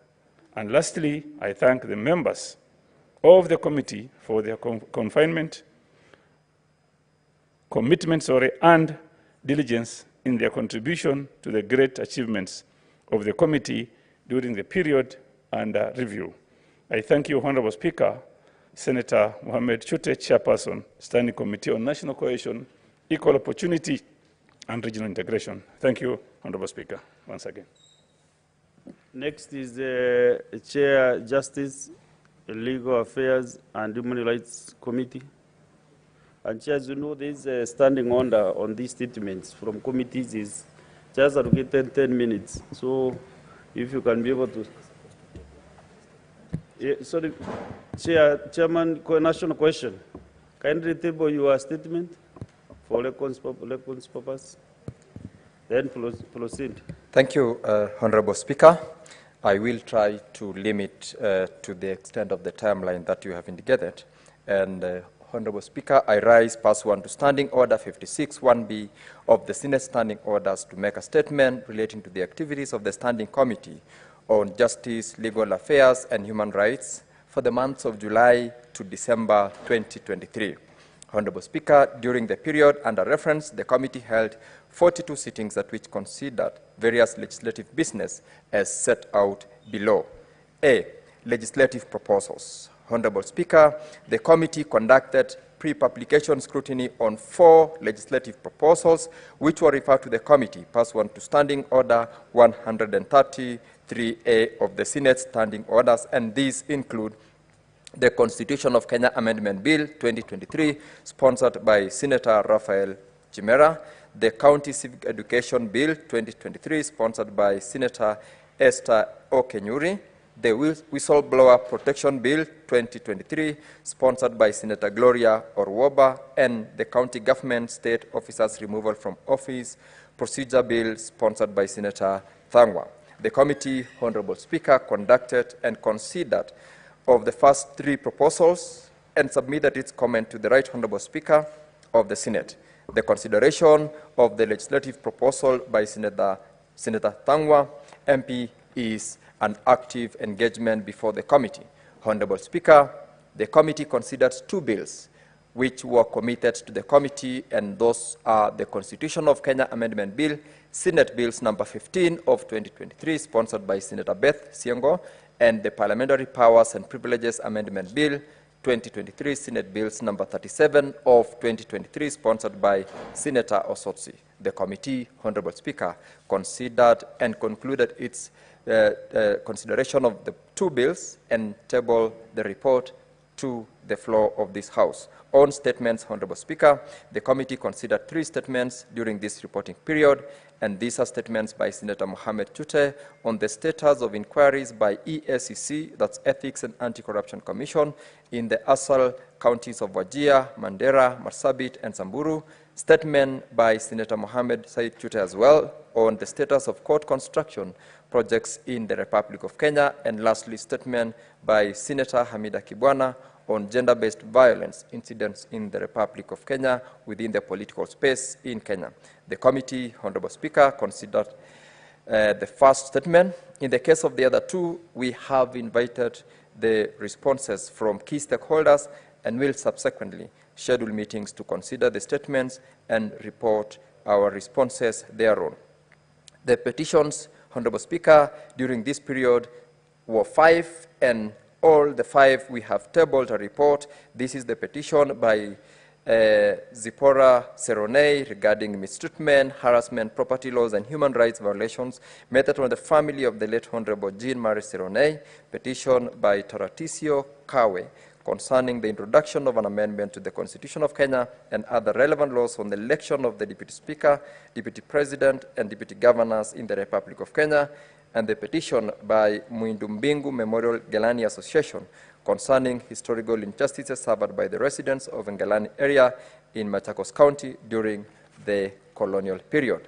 The fourth petition by Laban Omusundi concerning the enactment of a clause in the electoral laws that will make sure that all nominated members of County Assembly are voters and residents of the respective counties. And lastly, Mr. Speaker, petition by Honorable Simon Lenguya concerning the academic obligations for election as Speaker of a County Assembly, Senate, and the National Assembly. All these reports have been tabled by the committee before the floor of this House. On other activities, Honorable Speaker, over the past 5 months, the committee has hosted and held deliberations with a visiting delegation from the African Court of on Human and People's Rights. We've had breakfast session with the ICJ Kenya chapter to deliberate on legislative gaps and challenges inhibiting access to healthcare services and realization of the right to health. We've hosted and held deliberations with visiting delegations of the counterpart committees from the county assemblies of Vihiga, Nakuru, and Nandi. We have also participated in the launch of the Social Transformation Through Access to Justice 2023-2033 Blueprint and presentation of the State of the Judicial and Administration of Justice Annual Report, that is SOJA, for the year 2022-23. We have held a report-writing retreat to consider the draft reports on bills and petitions before the committee, which reports I have reported, Honorable Speaker, have since been tabled. And lastly, we've held a working retreat with the Independent Policing Oversight Authority to deliberate on implementation of the report of the Committee on Extrajudicial Killings and Enforced Disappearances in Kenya. Honorable Speaker, as I conclude, I wish to thank the office for the support accorded to the committee in undertaking its work, and also wish to acknowledge and appreciate the Secretariat for the support and the commitment that they have given to the committee, which in this case, Mr. Speaker, cannot be left unacknowledged. And I therefore acknowledge the Office of the Clerk for that particular support. And lastly, Mr. Speaker, I would love to appreciate the members of this committee for their industry, for their commitment, and also for their support towards the achievement of the achievements that we have achieved as a committee of this particular House. Honorable Speaker, I thank you, and I table the report. Thank you. Thank you, Chair Jailak. Next is Chair National Security. Chair Trade.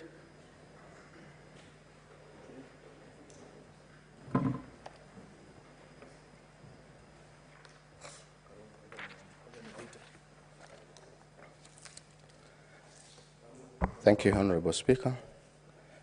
The statement relating to activities of the Standing Committee on Trade, Industrialization and Tourism, pursuant to Standing Order 56-1B, for the period commencing 1st July to 2023 to 30th November 2023. Mr. Speaker, sir, I raise pursuant to Standing Order number 56-1B on the standing order to make the statement on the activities of the Standing Committee on Trade, Industrialization and Tourism for the periods commencing 1st July to 30th November 2023. Mr. Speaker, sir, during the period under review, the committee held a total of 45 meetings. Bills considered by the committee, Mr. Speaker, during the period under review, the committee considered the following bills: the County Licensing 2022 Uniform Procedure Bill 2022, Senate Bill number 9 of 2022. The County Licensing Uniform Procedure Bill is sponsored by Senator Mariam Omar, MP.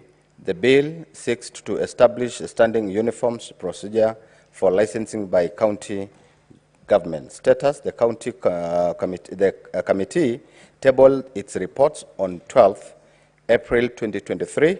The bill is now at the committee of the whole stage.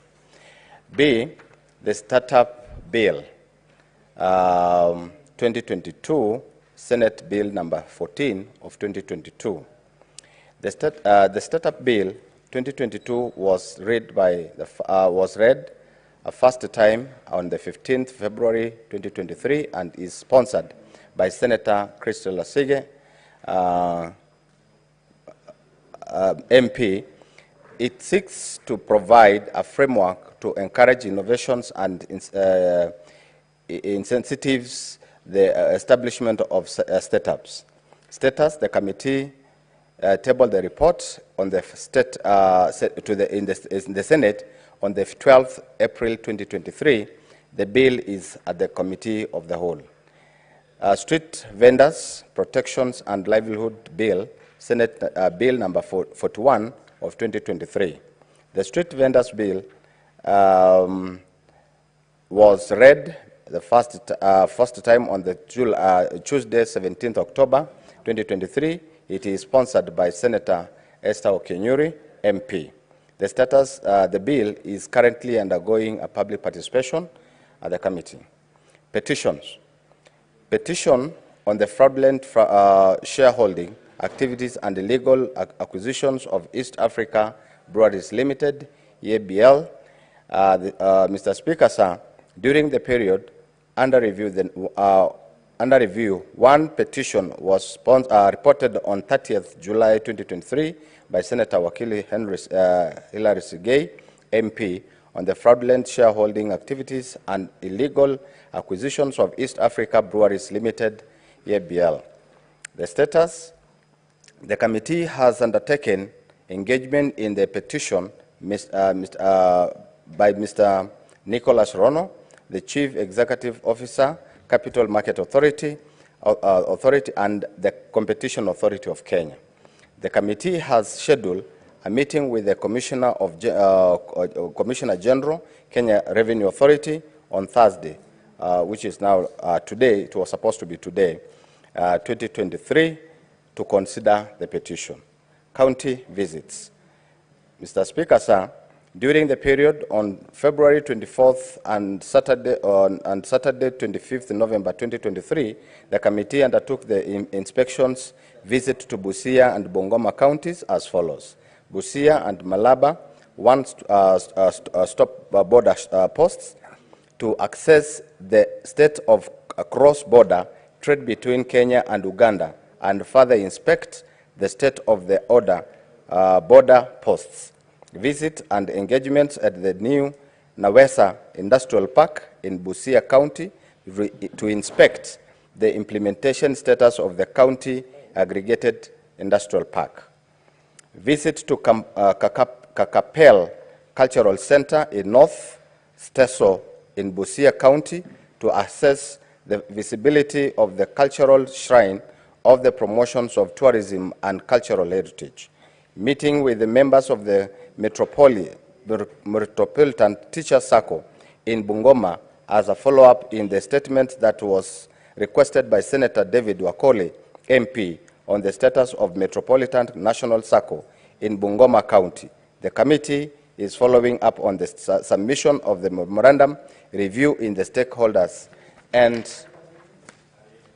the committee also undertook the inspections visit of KNTC warehouses on Thursday, on 30th November 2023, following a statement regarding the productions and importations of cooking oil in Kenya. Statements. Mr. Speaker, sir, during the period under review, the committee considered a total of 31 statements per the schedule attached in the annex herein, which has 10 statements has been concluded. And international travels undertaken by the committee. Mr. Speaker, sir, during the period, the review, under review, the committee undertook one international travel following invitation by the Kenya National Chambers of Commerce and Industry to participate in the trade mission to United Arab Emirates on 5th to 11th November 2023 in Dubai as a build-up towards COP28. Priorities, activities for the next quarter. Mr. Speaker, sir, the committee will prioritize the following business in the next quarter. The committee to undertake a report writing on the following petition, the petition on the fraudulent shareholding activities and illegal acquisitions of East African Breweries Limited, EABL, the Street Vendors Protections and Livelihood Statement, Bill number 41 of 2023. The committee to undertake an inspections visit to Embu County to engage in the affected Muguka transporters and further hold a workshops in CCMs responsible for trade and county of Mombasa, Nairobi, Garissa, and Embu to review the matter on his access levies charged in Muguka cargo transporters. The following stakeholders engagement with teachers affected by Metropolitan National SACCO, the committee will schedule to engage with the State Department for Cooperatives, the SACCO Society Regulatory Authority, SASRA, the Teacher Service Commission on the refund on the shares and deposits and withdrawal of teachers for the said SACCO in Bungoma County. D, the committee is scheduled to meet with the management of Kenya Airways Airport Authority on the Kenya Civil Aviation Authority on the statement requested by Senator Samson Cherargei, Mr. MP, regarding the status of our operations and financial status of the Kenya Airways. The committee to undertake a county visit on access, the implementation and status of the special economic zones and the county integrated industrial parks in the 47 counties. And finally, the committee to undertake a committee initiated inquiries in the activities of Kenya National Trading Corporations in the importations and of essential commodities, edible oil, rice, sugar, and fertilizer during the year of 2023. I thank you, Honorable Speaker, and your office, and the secretariats, and the members of the committee for enabling us and support the support for the committee. Thank you, Honorable Speaker. I submit. Thank you, Chair. Next is the chairperson, standing committee. Oh, kindly table the report, Chair Trade. Chairs, remember to table the reports. Thank you. National Security, Defense, and Foreign Relations. Thank you, Mr. Speaker. Mr. Speaker, statement relating to the activities of the Standing Committee on National Security, Defense, and Foreign Relations for the period between 1st of July and 30th November 2023. Mr. Speaker, sir, I arise pursuant to Standing Order 56-1B to make a statement on the activities of the Standing Committee on National Security, Defense, and Foreign Relations for the period commencing 1st of July to 30th November 2023. Mr. Speaker, sir, during the period under review, the committee held a total of 27 sittings, considered 7 legislative proposals, 25 statements, 4 petitions, and 1 resolution from Account Assembly. Further, the committee jointly with the National Assembly's Departmental Committee on Administration and Internal Security considered a request for approval of deployment of officers of the National Police Service, officers to the Multinational Security Support, MSS, mission for Haiti, The committee also held 2 visits and hosted 1 foreign delegation. Mr. Speaker, in respect of the legislative proposals, the committee considered the Fire and Rescue Services Professional Bill 2023, sponsored by Senator Sheikh Mohammed Abbas, MP. And the bill, Mr. Speaker, seeks to establish a regulatory and institutional framework for the fire and rescue services professionals to provide for the registration, licensing, and training of the fire and rescue services professionals. This is aimed at providing uniform standards for the regulation of fire and rescue services professionals across all counties and to set professional standards for all fire and rescue services professionals. The committee recommended that the bill proceed for publication. Mr. Speaker, the committee is also sponsoring the Constitution of Kenya Amendment Bill 2023, which seeks to remedy the misinterpretation of functions between the National Service Police Commission and the Inspector General of the National Police Service. The committee is yet to interact with the Cabinet Secretary, Minister of Interior and National Administration, and the Inspector General of Police to receive their views on the bill prior to its publication. The consideration of the Disaster Risk Management Bill 2023, also sponsored by the committee, is ongoing. The committee shall proceed to publish the bill upon completion. In respect of bills, the committee considered the Public Holidays Amendment Bill 2023, sponsored by Senator Karungu Thangwa, MP. The committee conducted public participation on the bill and received 1 submission from the public. The committee tabled its report on the bill on 22nd of November 2023 and recommended that the bill does not proceed to the next stage in the legislative process.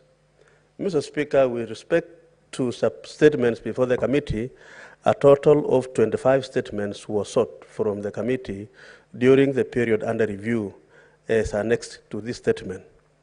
The committee has received a total of 10 responses of the statements sought, which was shared with the respective senators, and awaits responses from 15 statements from the relevant ministries. Mr. Speaker, with respect to petitions, the committee completed its consideration of the petition concerning the recognition and remuneration of the village elders under the Nyumba Kumi initiative and tabled a report on the same on 31st of October 2023. The committee is currently considering the following petitions. Petition concerning the rampant theft of livestock in Kajiado,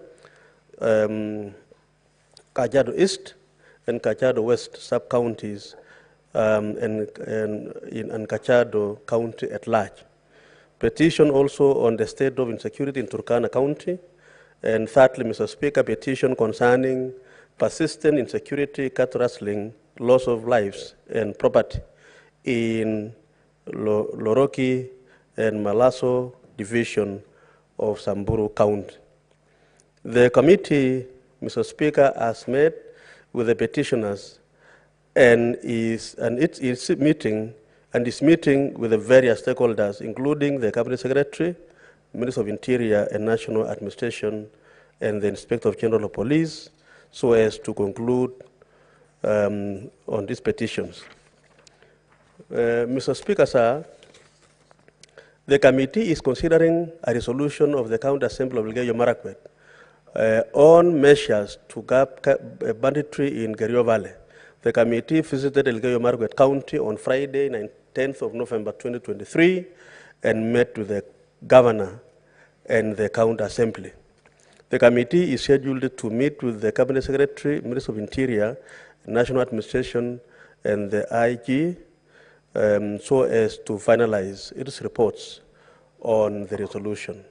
Following a request from the Director of Criminal Investigations, the committee visited the Directorate of Criminal Investigation, DCI, Academy in South Sea, Nairobi, on 23rd November 2023 to assess the current status of the facility with a view to making recommendations for the better use of the facility.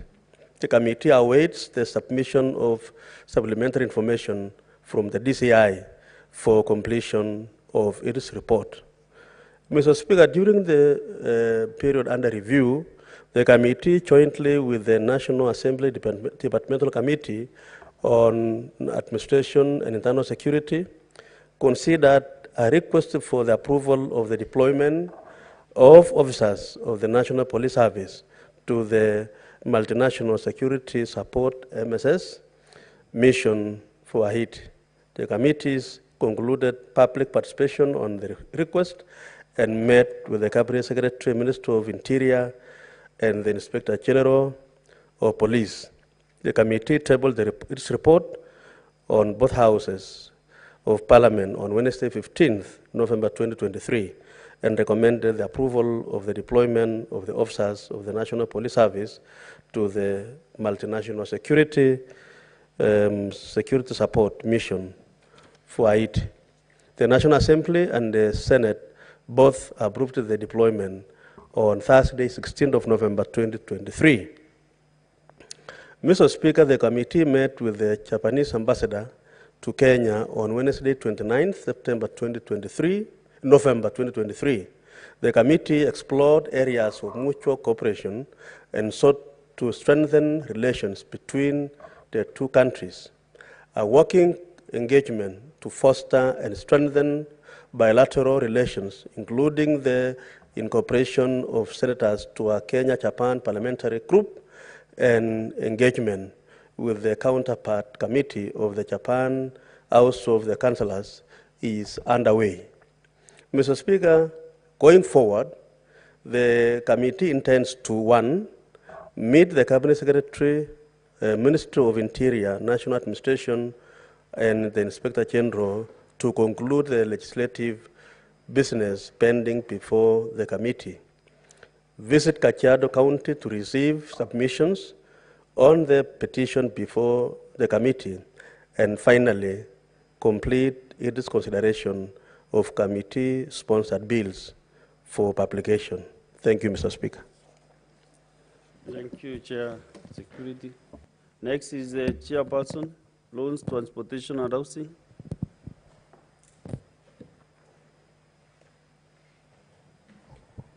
Thank you very much, Mr. Speaker. I rise pursuant to Standing Order 56.1, B, to make a statement on the activities of the Standing Committee on Roads, Transportation and Housing for the period commencing 1st July 2023 to 6th December 2023.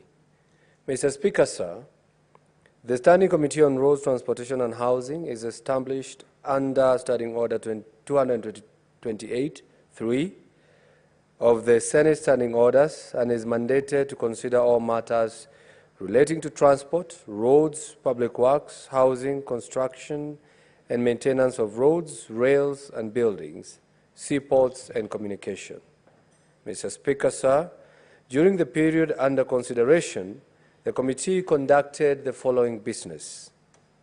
A, committee meetings. Mr. Speaker, sir, during the period under review, the committee held 21 sittings. Bills. Mr. Speaker, sir, the committee considered the Public Transport Motorcycle Regulation Bill 2023 that is sponsored by Senator Dr. Boni Khalwale, MP, and was read the first time in the Senate on Tuesday, 17th October 2023, and thereafter committed to the committee for consideration. The committee, Mr. Speaker, received memoranda on the bill from 5 stakeholders, which it is currently reviewing. C, legislative proposal. The legislative proposal on the Street Naming and Property Addressing System Bill 2023 that is sponsored by Senator Fatuma Dulo, CBS MP, was referred to the committee for scrutiny on 27th November 2023. The committee is scheduled to consider it on Thursday, which was supposed to happen today, Mr. Speaker, 7th December 2023, but owing to the fact that we are here seated today, we carry it forward to the next meeting. Petitions. Mr. Speaker, sir, 3 petitions have so far been referred to the committee as follows. Petition concerning public transport in Lake Victoria between Fangano Island in Suba Central Sub-County and Mbita, Homa Bay County. The petition concerning public transport in Lake Victoria between Fangano Island in Suba Central Sub-County and Mbita, Homa Bay County, was presented to the Senate on 18th October 2022 by Senator Moses Kajwang, MP, and committed to the committee. The committee met with the petitioners, the Cabinet Secretary, Ministry of Roads and Transport, and Kenya Ports Authority. Mr. Speaker, as we speak, the ferry is under construction and the ministry has given part of the money for that work. The only thing remaining for the committee, Mr. Speaker, is to visit the Fangano Island and thereafter draft the report for submission in this House. Petition concerning eviction and demolition of Buxton Estate, Mvita constituency. Mr. Speaker, this petition was presented on 1st March 2023. The committee considered the petition and invited several stakeholders and tabled its report on the petition on 2nd November 2023, meaning this matter was concluded, Mr. Speaker. Number 3, petition concerning title deeds for properties bought at Jamii Bora Estate, Kisaju, Kajiado County.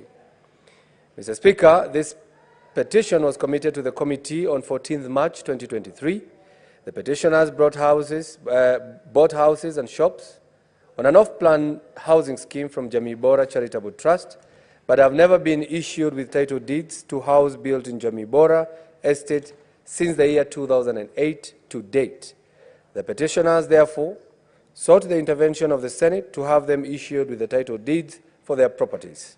The committee met and received submissions from the petitioners, Kajiado County Government, Business Registration Services, State Department for Lands and Physical Planning, and Kingdom Bank. Mr. Speaker, we are yet to conclude on that issue, but we are almost. The 4th petition, Mr. Speaker, petition concerning construction of a pedestrian bridge at Chiromo.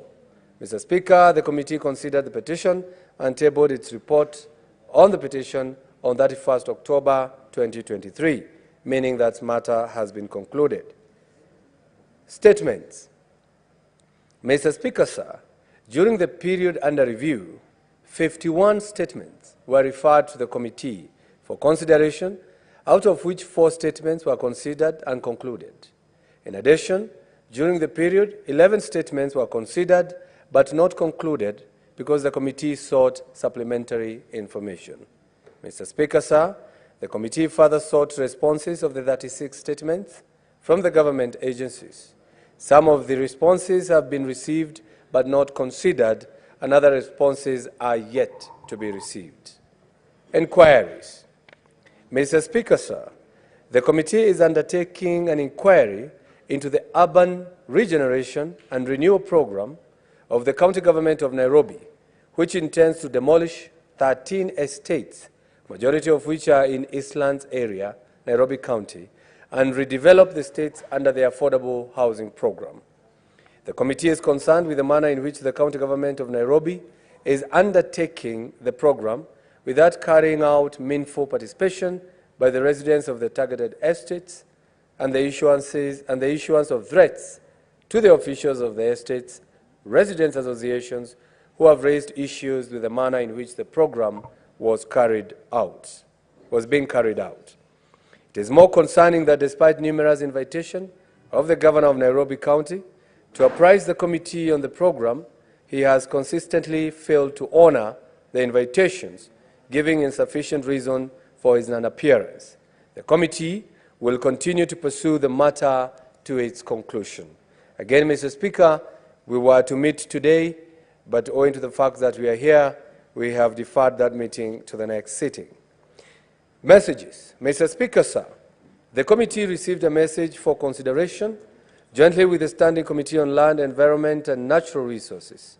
The message was from the County Assembly of Nyandarua regarding a resolution by the County Assembly to petition the Senate to consult with and initiate approval of the National Environmental Management Authority, NEMA, the Kenya National Highways Authority, KENHA, the Kenya Forest Service, KFS, and the Kenya Wildlife Service, KWS, on the Ihide Abadea Forest Kahuroko Donyonjeru Road construction and tamaking project. The Joint Committee awaits the outcome of the report on comments on the Environmental Impact Assessment and Environmental Social Impact Assessment study in the proposed construction of the road. Madam Speaker, stakeholders engagement. The committee attention was drawn to the high number of road accidents that claimed over 4,500 deaths in the year 2022. As a result, the committee engaged stakeholders, both from the public and the private sector, that are in road safety in an effort to forge a common plan of action that will help reduce the high number of road fatalities. The engagement with more stakeholders will continue in the next reporting period.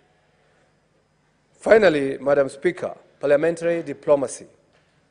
Madam Speaker, sir, the committee held engagement talks with the Ambassador of Japan, His Excellency Okaniwa Ken, on a number of infrastructural development projects that the government of Japan is financing through the Japan International Cooperation Agency, JICA.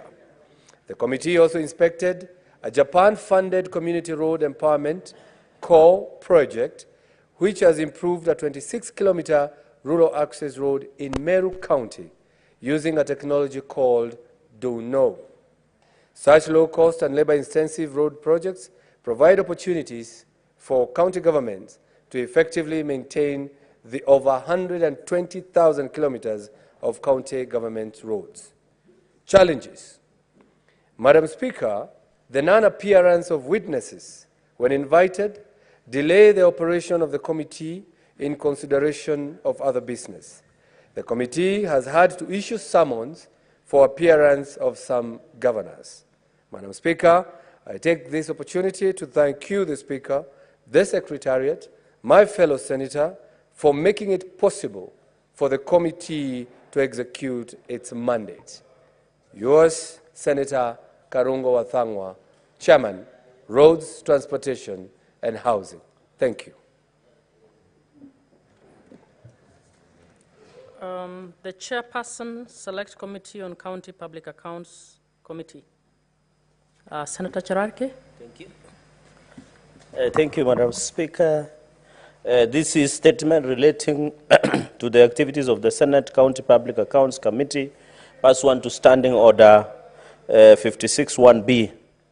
Mr. Speaker, Madam Speaker, sorry, I don't, Madam Speaker, during our deliberation, we noticed that there is a challenges of filling in the internal audit committees in counties, where they play a crucial role in effective of governance and risk management, such as internal control, risk management. Madam Speaker, this, however, the challenge of attracting qualified individuals to serve in internal audit committees persist, mainly due to the often lower salaries offered as prescribed by SRC. To address this issue, SRC may need to reconsider their compensation with structures and offer competitive remuneration to ensure our internal committees, Madam Speaker, are able to function. Madam Speaker, during the interrogation of the various county entities during this period, the committee noted that most entities failed to disclose their contingent liabilities in the financial statements. County governments do not need to recognize a contingent liability, but it should disclose details of any contingencies, Madam Speaker. Madam Speaker, the committee also observed that most of the county entities have incurred huge legal fees, and they include the county executive of Uasin Gishu, Machakos, Nairobi City County, and the Machakos County Assembly, running into billions contracted lawyers and their firms as legal fees. The committee has observed that some of the county entities are deliberately not utilizing the office of the county attorney which US was instrumental in passing in the last session, and that is why they like outsourcing legal services.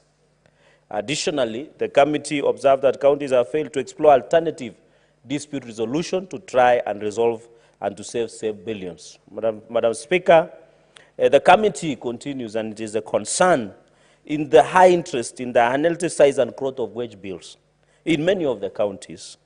In the last quarter of the committee wrote to 7 counties to explain the measures they have taken to reduce the wage bill to recommended at 5%. Threshold and plans to write and invite more county executives during the 3rd session to deliberate on the issue in a bid to ensure fiscal prudence. Madam Speaker, the issue of wage bill in counties, almost all of them are violated. Madam Speaker, the committee undertook a county visit through Senate Mashinani. For example, in Turkana, and it is notable, to county headquarters, governors, official residents, Lodwar Fire Station, speakers, residents, and the new Turkana County Assembly Chamber. Madam Speaker, the committee observed the county head governors and other residents that we visited had either stalled or taken too long to complete. Full payments on projects and contractors were not on site.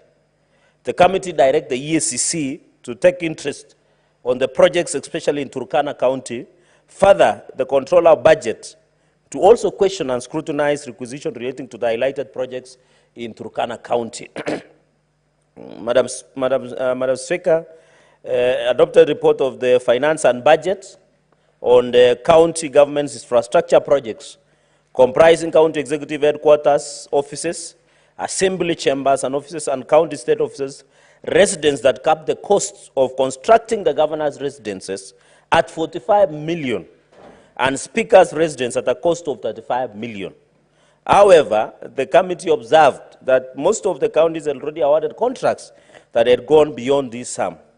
We have therefore directed the controller of budget to stop release of funds meant for reconstruction, because the governor's residence should cost a maximum of 45 million and speaker's residence at 35 million. Madam Speaker, there's 9 points. The committee observed there was rampant voiding of payments by county governments. The approved cash plans by controller of budget are not adhered to, contrary to Section 22 of the COB Act 2016. The committee recommends the COB to institute mechanisms to enforce compliance of approved cash plans by counties.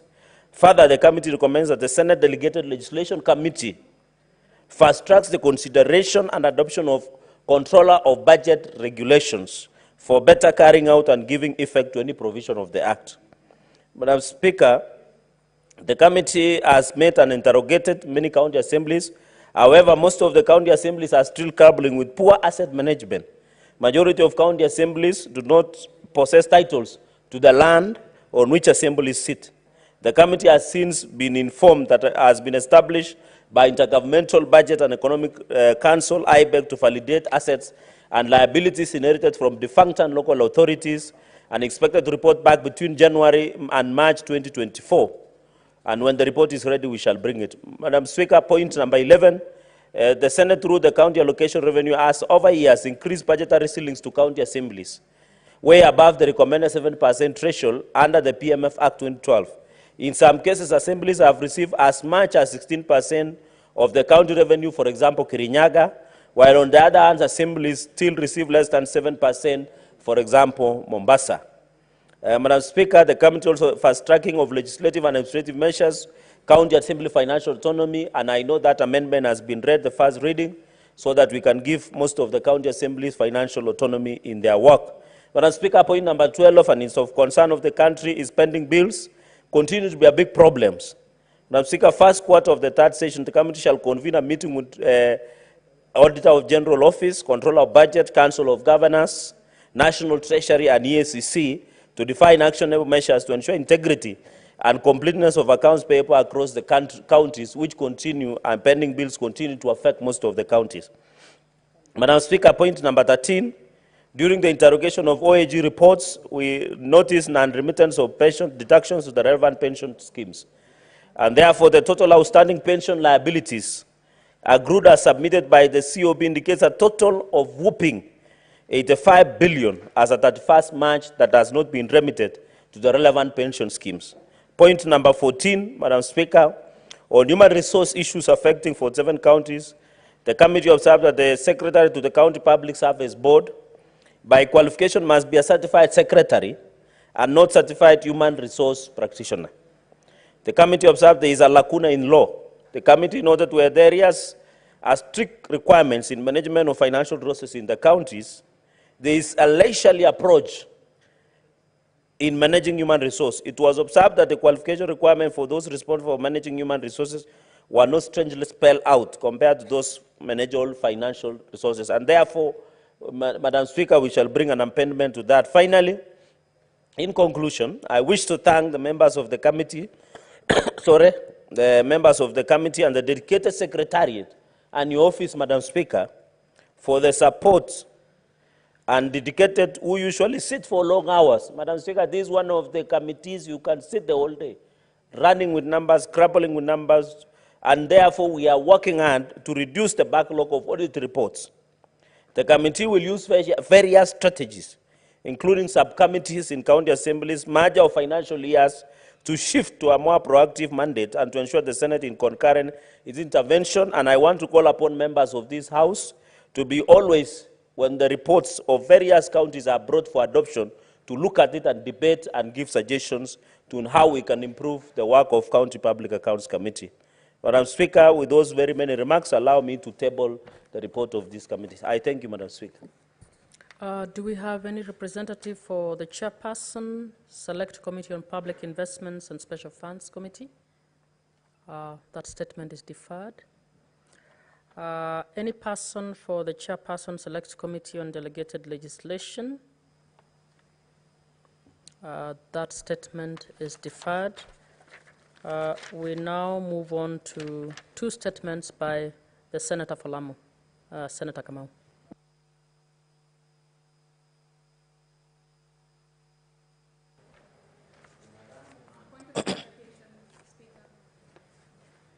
Senator Sige.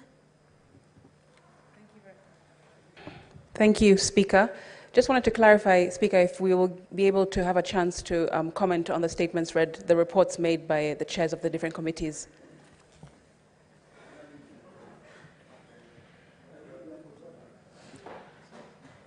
Because of time, it may not be possible.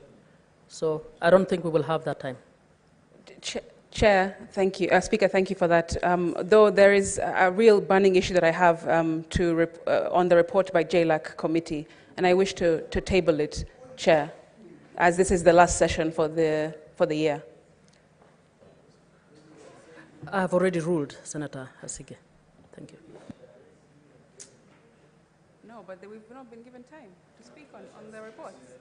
We've been waiting. Senator Lamu, please proceed.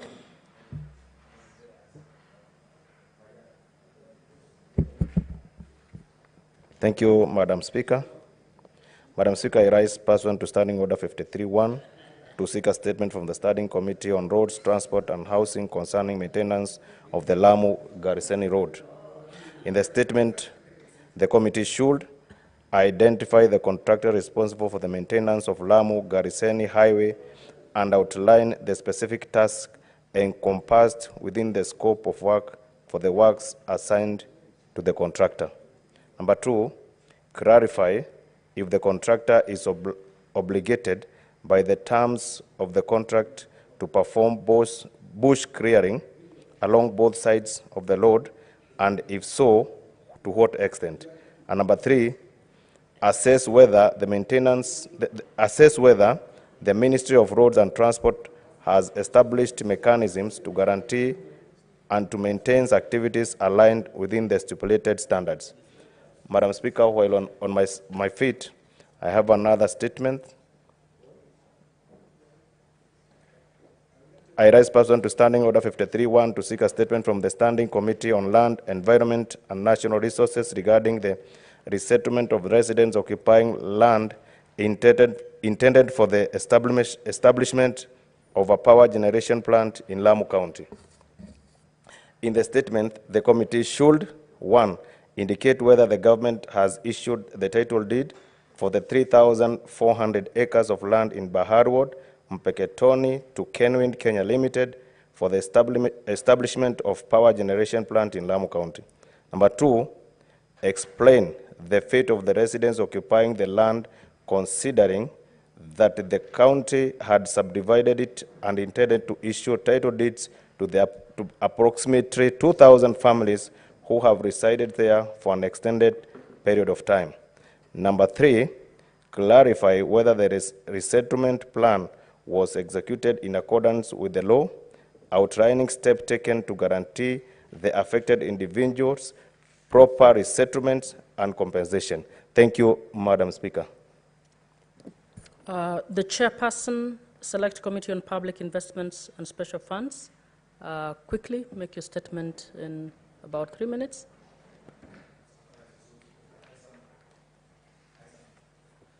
Thank you, Madam Speaker. Madam Speaker, I wish to make a statement on the activities of the CPIC Committee, pursuant to Standing Order number 56-1B, and I will be very quick, Madam Speaker. Madam Speaker, during this period, 1st July 2023 to 8th December 2023, we have held a record of 66 meetings, either within the presence of Parliament or outside. And in these meetings, we handled 3 categories of issues. The first issue was consideration of the audit report, the reports of the Auditor General on the financial statements of water companies in all the 47 counties, where, Madam Speaker, we handled about 80 water service providers in counties that appeared before us. Madam Speaker, some of these reports have been tabled here in this House. We have so far tabled the report in relation to Vihiga County, Bomet County, Kisii and Nyamira counties, Kisumu County, Kwale County, Nyeri County, and Wajir County. And this is part of the order paper that we have for today, motion on the reports for those counties. Madam Speaker, we are working very swiftly to handle the remaining accounts, reports for tabling in the first quarter of next year, 2024. Madam Speaker, the third thing that we have handled as a committee was an inquiry into the matter of non-remittance of pension deduction by counties, where the counties owe pension funds in excess of 80 billion shillings as a result of non-remittance of pension funds. And in this case, we have managed to have an engagement with the National Treasury, with the Kenya Revenue Authority, Control of Budget, NSSF, Retirement Benefit Authority, and the 2 pension funds. That is a LAB Fund, CPF LAB Trust. We also had a very big stakeholder engagement, which served as a public participation session in Mombasa. And Madam Speaker, the report is ready for tabling this afternoon. And this report is going to be one of the most important reports that this Senate has ever produced, and giving direction on how to handle this problem of non-remittance of over 80 billion shillings by counties. Madam Speaker, the third thing, in the process of examining the audit report for water companies, we noted there were various cross-cutting issues affecting the water sector, and such as assets and liability transfers, the role of the Regional Water Works Development Agency in water provision, and the huge loans that have been undertaken by the national government through these regional water works. Madam Speaker, as a result, we agreed to conduct an inquiry into these issues, and we invited all the players in the water sector, including the regional water works agencies, Ministry of Water, WASREB, WASPA, and others. And Madam Speaker, we are only remaining with engaging the Council of Governors, the Water Committee of the Council of Governors, for us to complete the report, which we will table in this House. Madam Speaker, in that regard, I have seen on the order paper that we have a bill on the water bill. I would request, with the indulgence of this House, that report that I'm talking about is going to be very informative in driving the debate on the water bill, which I found to be unconstitutional, Madam Speaker. Madam Speaker, as I said, we have also tabled those reports. Madam Speaker, the committee has now embarked on consideration of the audit report for special funds. And we have over 200 special funds in counties. We have so far handled 7 counties so far. We are going to look into special funds in all the 47 counties. And we are noting serious issues in the management of special funds in counties. And these are possible avenues for corruption in the counties. Madam Speaker, the funds like bursary funds, these are funds which are having challenges, car loan and mortgage scheme fund, the social protection funds, emergency fund, and many other funds like the Youth and the Women Enterprise Fund, which are having challenges. Madam Speaker, so far, we have had engagements with Bomet County, Kakamega County, Senator Taveta. Osotsi, we agree. Yeah, I'm finalizing, Madam Speaker. Taita Taveta, Trans Nzoia, Kwale, Migori, Nandi. And some of the issues emerging, as I finalize, Madam Speaker, is a failure by the fund managers of this fund to submit copies of their quarterly financial report, the control of budget, as required by the law. Counties not submitting financial statements of the funds to the Office of the Auditor General. Counties not limited on the number of funds that they can set up. Some counties have over 10 funds. Counties establishing funds but not providing resources. These are some of the challenges that are there that we'll be able to define in our report. Madam Speaker, the committee is expected to have, in the new year, a stakeholders engagement with the water sector players in the first week of February 2024 to finalize the report which we will table in this House. And my expectation, Madam Speaker, is that this report is really going to give this House the direction on how to engage on matter of water, which, as you know, is largely devolved. Madam Speaker, I submit and I table the report for the County Public Investments and Special Funds Committee. I thank my members for the support. Thank you, Madam Speaker.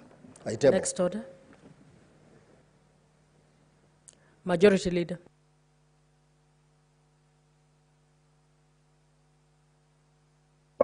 Mr. Speaker, Madam Speaker, sir. Madam Speaker, sorry.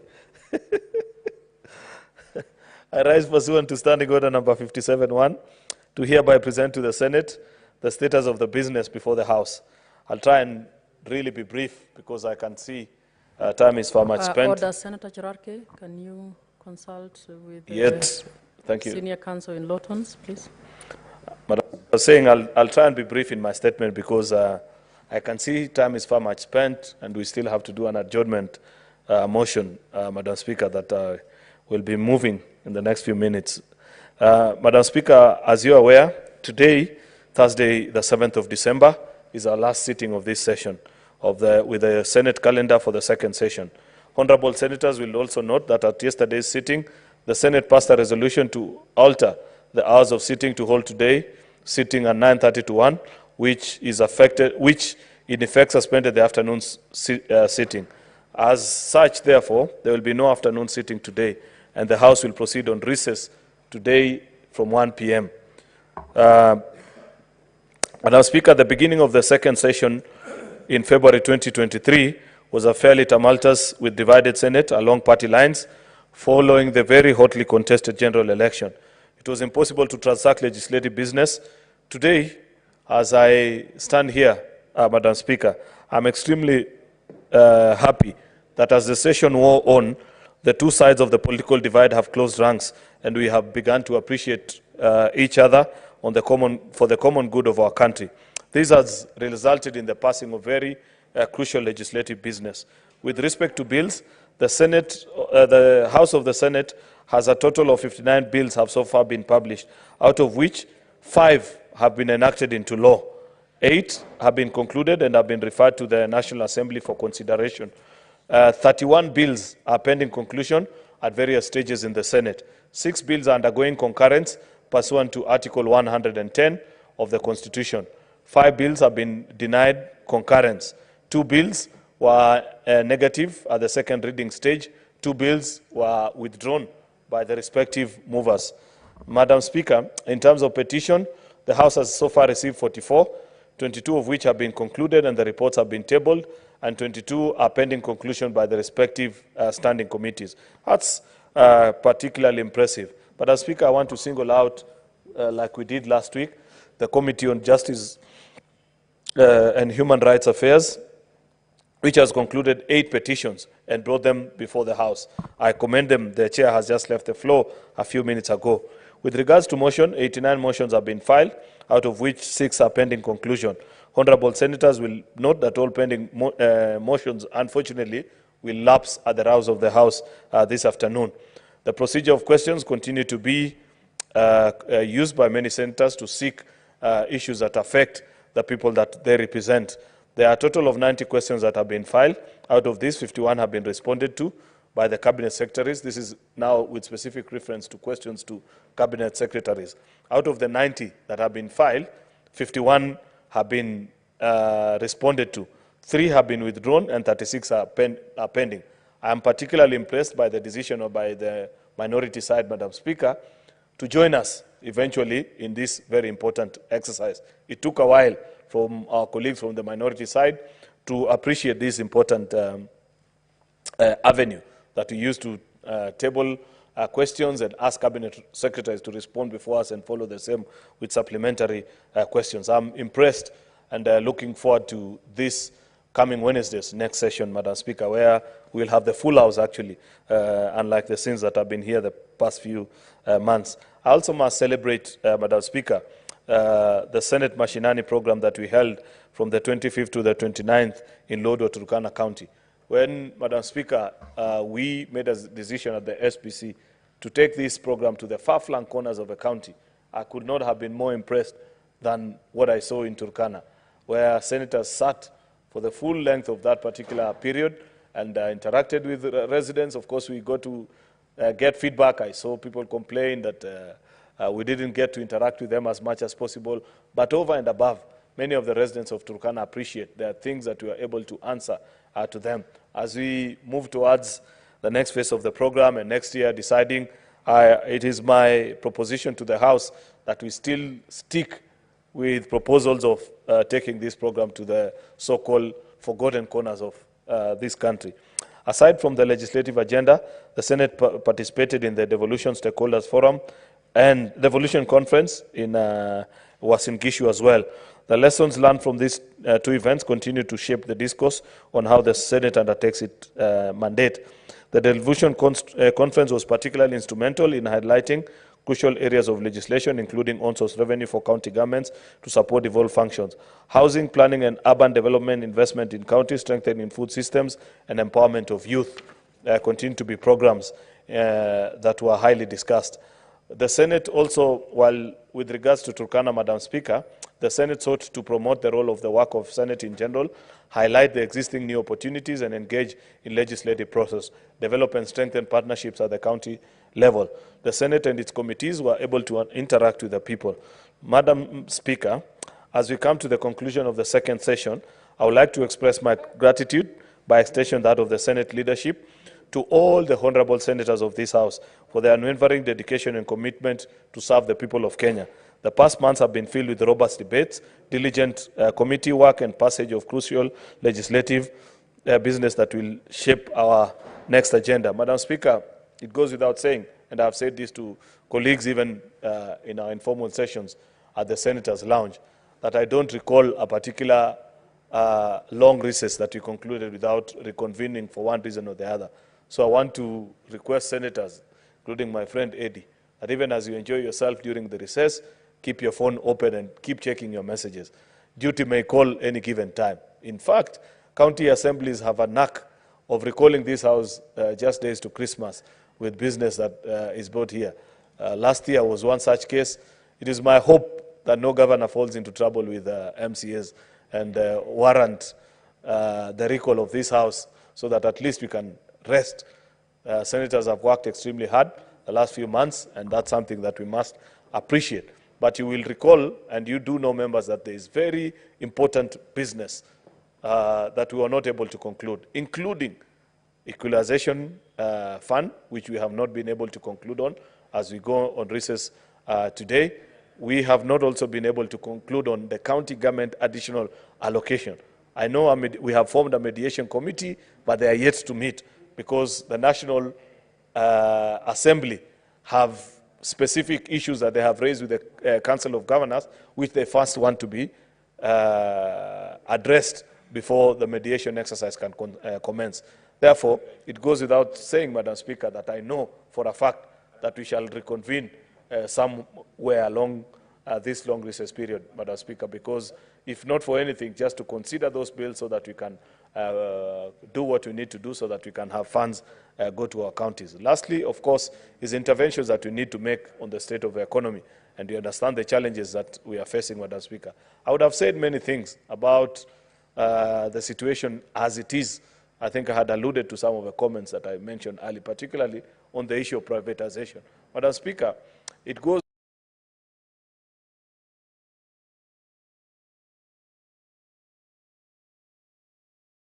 that we've had handled our economy, despite finding it in a very difficult situation, better than at least all the other four that have served a full term.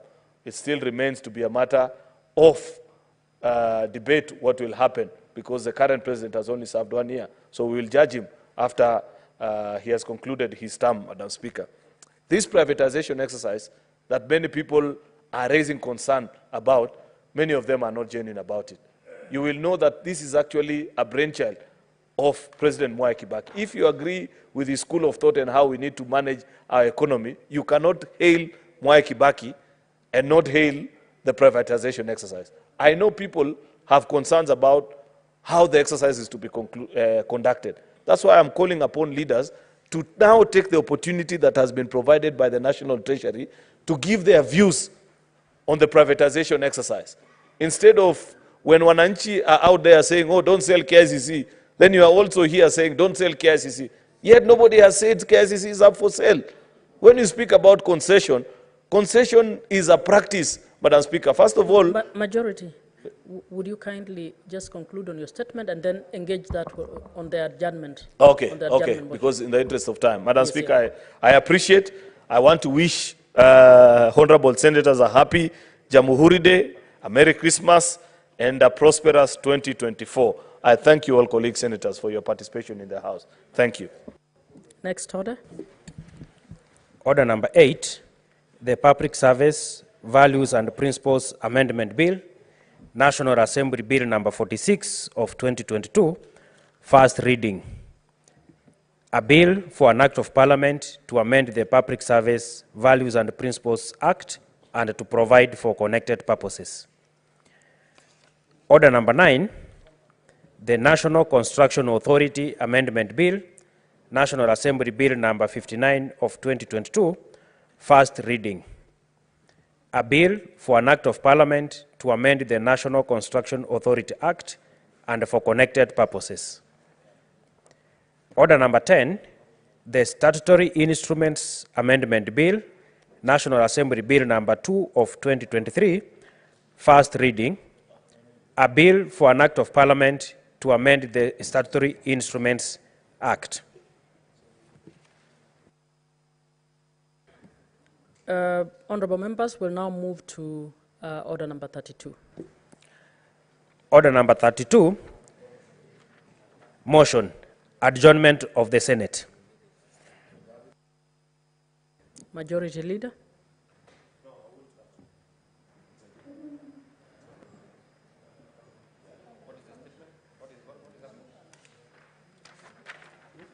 Madam Speaker, that's a motion actually. Madam Speaker, I rise pursuant to Standing Order number 31.3 that the Senate do adjourn until Tuesday, the 13th of February, 2024. Madam Speaker, you'd appreciate that this is our last sitting. I have mentioned earlier in my statement that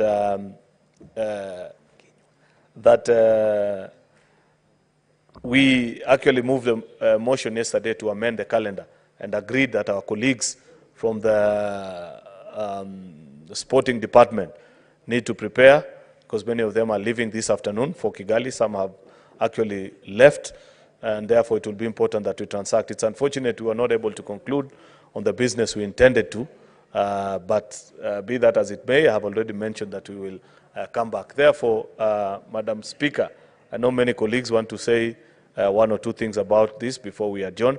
Therefore, I want to request Senator Kinyua to second the motion.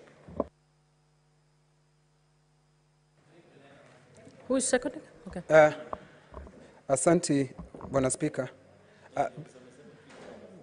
Spika, na chukua fursa hii kuunga mkono mswada huu wa kuahirisha kikao. Bwana Spika, mwaka huu kwa sababu Seneti imekuwa na mambo mengi ambayo imetekeleza, Bwana Spika, ikumbuke kwamba Seneti hii walienda mpaka Turkana mashinani, Bwana Spika. Wamefanya vikao mahali kwingi, Bwana Spika. Na vile vile, Bwana Spika, tulienda mpaka kaunti ya Uasin Gishu tukiendelea na majukumu ambayo tumepewa kufanya, Bwana Spika. Na Spika, Seneti hii kwa sababu wamekuwa na yale majukumu mengi, Bwana Spika, ni vizuri waweze kwenda katika sehemu zao ambazo wanawakilisha kwenda kupumzika, Bwana Spika, alafu warejelee Spika, warejelee maswala yao mwaka ujao kwa kasi zaidi, Bwana Spika. Spika, ikumbuke wazi ya kwamba mwaka huu ndio nchi hii ilipata kiangazi, Bwana Spika. Vile vile mwaka huu Spika, nchi hii kulikuwa na maandamano, Bwana Spika. Spika, ikumbuke mwaka huu tena ndio tumepata mafuriko, Spika.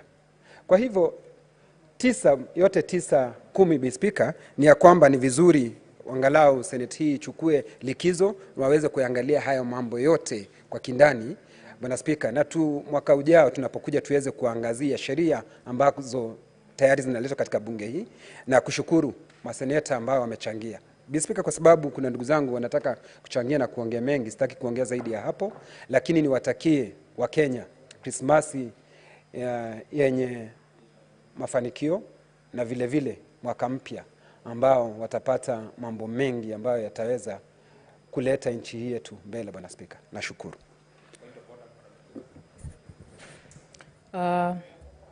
Honorable Senators, I propose the question that pursuant to Standing Order 31.3, the Senate do adjourn until Tuesday, 13th February 2024. Senator Matthew. Thank you very much, Madam Speaker. I'm rising on Standing Order 111 on limitation of debate. Honorable Speaker, it's only 20 minutes to 1 o'clock, and I know a few colleagues would want to say something on this particular motion. So I would want to propose that we limit debate to 3 minutes. I ask Senator Edith second. Madam Speaker, I think that it is only fair that all members get time to share on this. Therefore, the proposal by Senator Matthew is in order, and I do second. It is so agreed. Senator Uruba.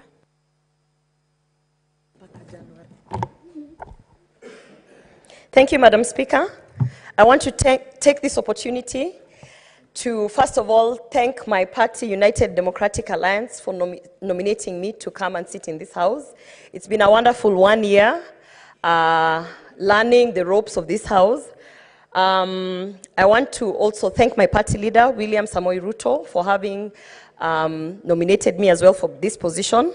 Madam Speaker, it's been 1 year of me serving in this house in capacity as a vice chair of the ICT committee, where I highlighted the issues of data protection.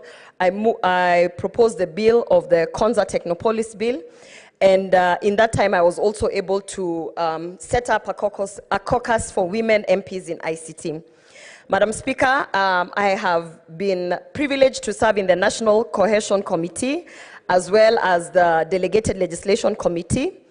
And in my time there, I have learnt a lot and I've been able to represent women in the best way possible.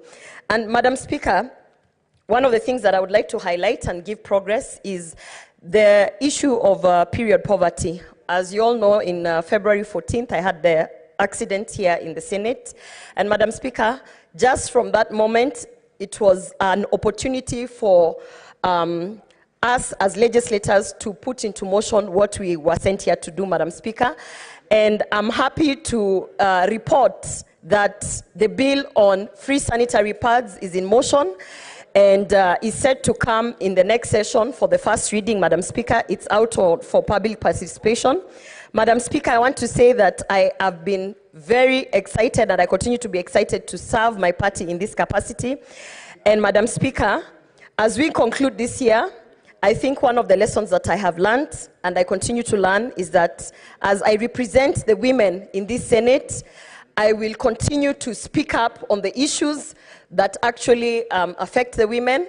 And even as we are closing, going for our Christmas holidays, as we observe the 16 days of activism, the GBV, gender-based violence, Madam Speaker, I want to urge my fellow senators, especially the men, that in this festive season, Madam Speaker, the love language that women would like to hear in this festive season and to continue is not violence.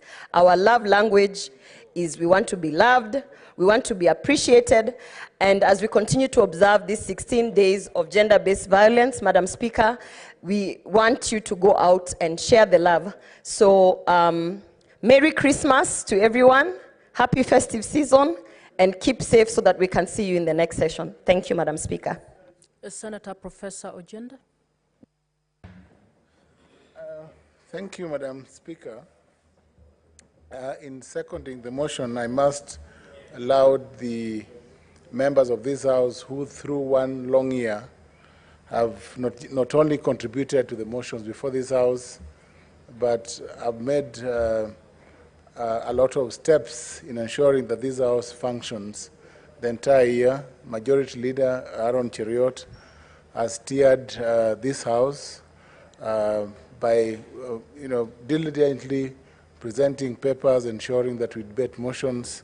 Minority Leader, from a tumultuous beginning, has done his bit, ensured that this House pulls from one side where the interest of the country is involved. Madam Speaker, sir, I think as we go for the festivities, and aware that this is a week where we celebrate the female gender, and generally we stand up against violence, I will request all of us to do what they can, not just in support of or to speaking against gender-based violence, but to ensure that out there we encourage our youth, that we work for this country. I know that my friend Senator Cheriot had a football match only last week, and many other leaders, I think, are having matches that bring together youth to speak to two things. One, Madam Speaker, is environmental conservation. I think that's an effort that we must all pull towards. But secondly, as we celebrate those who came ahead of us, let us look to skills and to qualities that will ensure that we serve as senators who deliver for this country. Thank you, Madam Speaker, sir.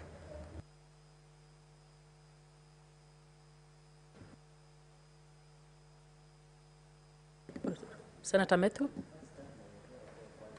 Thank you very much, Madam Speaker. I also want to spare some few minutes to my colleagues. Honorable Speaker, I would want to first say that I'm very grateful to the people of Nyandarua who gave me an opportunity to come to this Senate.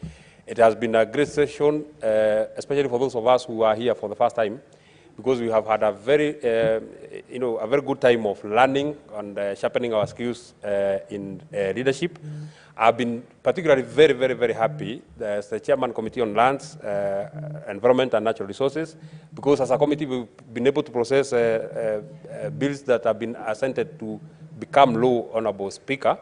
And we would want to first thank the party leadership, especially my majority leader, the Honorable Aaron Cheriot, who has always had our hands, especially those of us who are new legislators here, Honorable Speaker. He has been very, very, his humility is something that all of us would want to emulate, Honorable Speaker, because he's a very big person who works very small. So it is such a challenge, especially to those of us who become majority leaders in the future, Honorable Speaker. Finally, Honorable Speaker, allow me to laud all the colleagues who have been here. We've had our highs, we have had our lows, Honorable Speaker, but the fabric that has held us together, Honorable Speaker, including yesterday that we had a bipartisan issue, Honorable Speaker, when we are supposed to speak as a house, especially in regards to respect for this particular house, we've been able to hold together, we've been able to speak together, we've been able to defend our house, because, Honorable Speaker, there is no way we can be able to speak for the other Kenyans if we cannot be able to speak for ourselves, Honorable Speaker. So I thank you, Honorable Speaker. I thank your office because you have been able to facilitate us the members, to do our duties. We would want to thank the Secretariat, the clerk of this Senate, and the whole team that serves in our in the Secretariat, including the Secretariat that serves in our committees, Honorable Speaker. I would want to finish there. I wish my colleagues Merry Christmas, Honorable Speaker. I wish them a prosperous New Year, Honorable Speaker. And I would also want to wish the people of Kenya, especially the people of Nyandarua that I represent here, Honorable Speaker, I would want to wish them a Merry Christmas, Honorable Speaker. I finally would want to say that I'm very happy to become a senator here. And if the people of Nyandarua are watching, I would want to ask them, let them not take this privilege from me, Honorable Speaker. I would want to continue serving them until that time that I feel that it is enough, Honorable Speaker. I thank you very much and enjoy the rest of your holidays. Honorable Senators, I will extend the time. I'll use the discretion to extend the time by 15 minutes so to allow everybody to speak. Senator Omtata. Honorable Speaker, thank you for the opportunity. It has been a great experience for me to be in this House. I've learned more than I've taught. I've met my great friends like Majority Leader Cheriot, very, very eloquent and capable leader. I've met the indomitable lion from Nandi. I've met my longtime friend Karen. I've met I've met the bullfighter. I've met the deep state in Mundigi. It's been quite an experience. I've met Eddie Okech, reminds me of Olo Aringo, and many others. So it has been a pleasant time to be in this House. I've also learned a lot of what this House does, that it is extremely busy. You can hardly have time for anything else. And so I think that the whole day will be deserved to give us an opportunity to get back to our constituents and have the festive season with them, and also to be able to get recharged for the next session. So mine is just to say thank you to everybody whom I've met in this House, from the members to the support staff, to everybody. I think nobody has disappointed me, and I speak as a happy person. I've met my son, the Senator of Nyandarua, Senator Methu, is a great fellow. So I think it has been worthwhile, and I have been able to represent issues concerning Busia and the nation because I felt at home.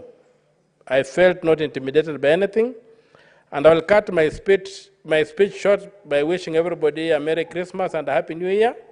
And I give the time to other people also to address the House. Thank you very much, Your Honorable Speaker. Senator Mundigi. Asante Mbi Spika, naunga mkono hii mambo ya kuahirisha kikao ndio tuende mfumo wa Christmas. Mimi wakati nikuja hapa najivunia leo kwa kipindi ya miaka mmoja nikuja nikakuta marafiki 67 maseneta na spika na pia wafanyikazi wale wanatusaidia wa Senate, makraka, masecretaries, na pia nikajifunza na majority senator wa Kericho na Segei, senator wa Nandi, na pia Omtata, na pia Mburu Fighter, na wale wengine wote, na Okech, Senator Okech kutoka Migori. Nimejifunza mengi. Kwa hivyo nashukuru, na pia nataka niambie watu wa Kenya, wakati uko hapa tuko na Azimio na Kenya Kwanza, lakini tukitoka nje tunakunywa chai pamoja. Nikuwa kifikia itakuwa ni vita, lakini hakuna vita. Ya pili, naambia watu wa Embu County tuko na 4 sub counties, Mbeere North, Mbeere South, Manyata na Runyenje. Nampenda sana kwa sababu mlimpatia kura kwa watu 12 ambao walikuwa na kila kitu, lakini mimi sikuwa na chochote, lakini mkanipa kura zenu. Kwa hivyo kwa hii kipindi imebakia, nataka kuambia nyinyi watu wa Embu tuko pamoja, makanisa wote muendelee kuniombea niweze kuwa na nguvu ya kutetea nyinyi katika Senate. Ya mwisho ni kushukuru chama changu ambaye ni Democratic Party ikiwa kwa Kenya Kwanza, na rais wetu na deputy pia tunamuunga mkono tuweze kuwa pamoja. Ya mwisho ni kusema tuwe na Christmas njema na mwaka mpya. Hiyo ingine nikimalizia ni ile inakuja ni mambo ya kuwa happy Jamhuri Day, na pia nasema wale watu wanaenda Rwanda na wale walienda tuende kitu kimoja, na pia tuwe na mambo ya kushindana, tukuja tuwe mashujaa wako na nguvu. Asante Mbi Spika, naunga mkono. Senator Mundigi, Embu County. Senator Khalwale. Thank you, Madam Speaker. I want to join the rest of our colleagues in wishing all of us well during the recess, and I want to just make 2 points. The first one is that we are very happy as the farmers of Kakamega, Western Province, and Western Kenya in the steps that the government is taking in stabilizing the sugar industry and the sugarcane planting adventure.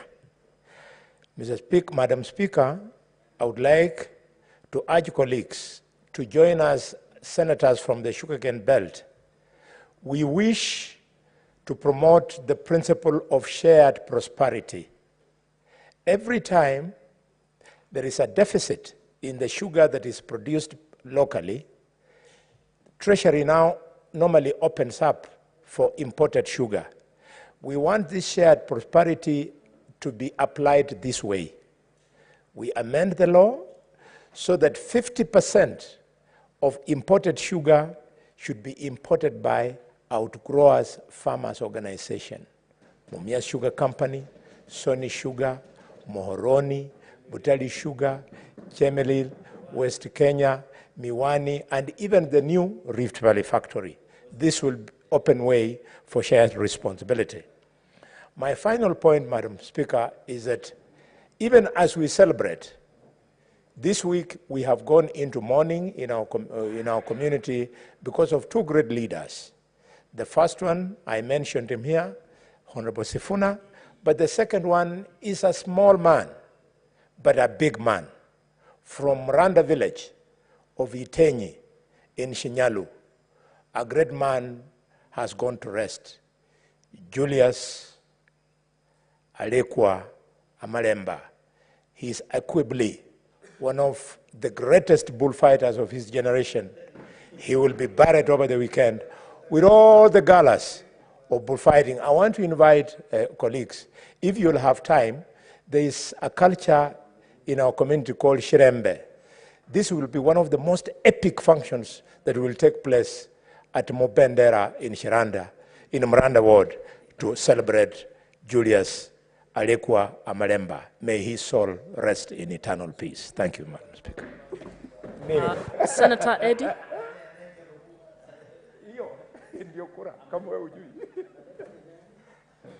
Madam Speaker, thank you so much. And I think that this has been a very serious year of opportunities and challenges in Senate. And those opportunities, I wouldn't have experienced them if you're not for the people of Migori County. And I want to thank the people of Migori County for trusting in me that I could be able to be a voice of representing them in this house. Indeed, sometimes the work that we do in this house, Madam Speaker, is very elusive, sometimes to the general public, but it's a lot of work. And in that same spirit, I want to take this chance to really appreciate our staffers in Parliament, of course led by the clerk, Nyegenye, in absentia. I hope that Mogere will receive this on behalf of the entire staffers of the Senate. It has been a lot of work that they have done. It takes a lot of work to do bills. It takes a lot of work to run committee meetings. It takes a lot of work to review these statements and engage stakeholders in different perspectives. We really, really do appreciate them. And in the spirit of what Senator Boni Elwale has said, I actually think that it's very important to critically look at this sugar industry.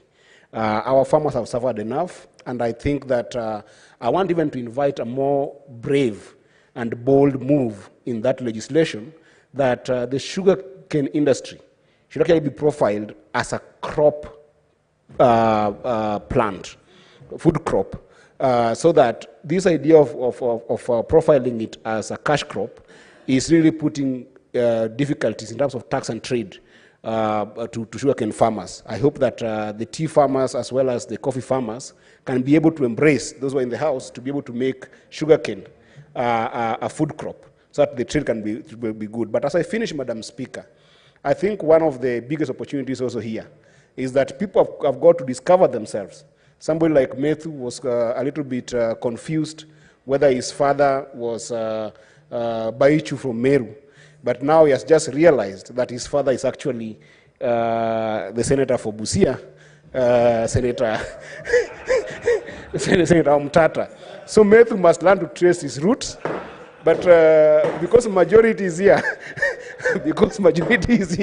and the whip, I want to plead with you, majority whip and majority leader, that the place of Parliament, even at sometimes when it looks like we really are scared of facing the executive, the place of Parliament must be protected.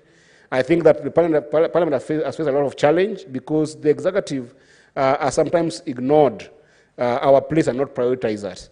And I think that the spirit is Parliament must be prioritized. We are going for Christmas without food in our mouth. We are going for Christmas without money in our Senator Githuku.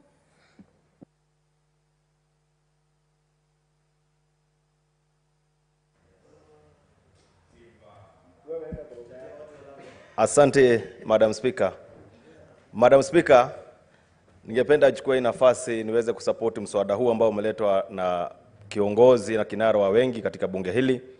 Mheshimiwa Speaker, ninataka niseme ya kwamba mimi ni kati ya masenators ambao wameweza kupiga muhura wa kwanza katika seneta hili, na ninataka kushukuru kwa sababu nimesoma mengi kupitia kwa uongozi ambao umekuwa katika bunge hili. Lakini Madam Speaker, nataka niseme kwamba mimi ni kati ya senators ambao wamemaliza muhula huu akiwa na majonzi na masikitiko makubwa kufuatia shida na matatizo ambayo imekuwa ikikumba watu wangu. Mheshimiwa Speaker, saa hii tunapoongea watu wangu katika kaunti ya Lamu wamepata kilio kikubwa kwa sababu ya mauaji ya kiholela ambayo yamekuwa yakiendelea katika kaunti ya Lamu. Mheshimiwa Speaker, jambo hili limeleta aibu katika serikali yetu ya Jamhuri ya Kenya, na ningependa niseme ya kwamba serikali sasa inafaa iweze kutilia mkazo kuona kwamba hakuna tena mauaji katika kaunti ya Lamu itakayoendelea kuanzia sasa na kuendelea. Madam Speaker, Madam Speaker, tunaelekea msimu ambao ni wa Krismasi, msimu ambao Madam Speaker ni wa watu kusherehekea. Lakini sitaki kusema kwamba Lamu kuna furaha, kwa sababu saa hii tunapoongea kuna shida na matatizo kufuatia mauaji ambayo yamekuwa akipatikana katika kaunti yangu ya Lamu. Mheshimiwa Speaker, mafuriko pia ni jambo ambalo pia limeathiri watu wangu katika kaunti ya Lamu. Ningependa niseme ya kwamba serikali iweze kuangazia kwa kina shida na matatizo ambayo inakumba watu wangu wa kaunti ya Lamu.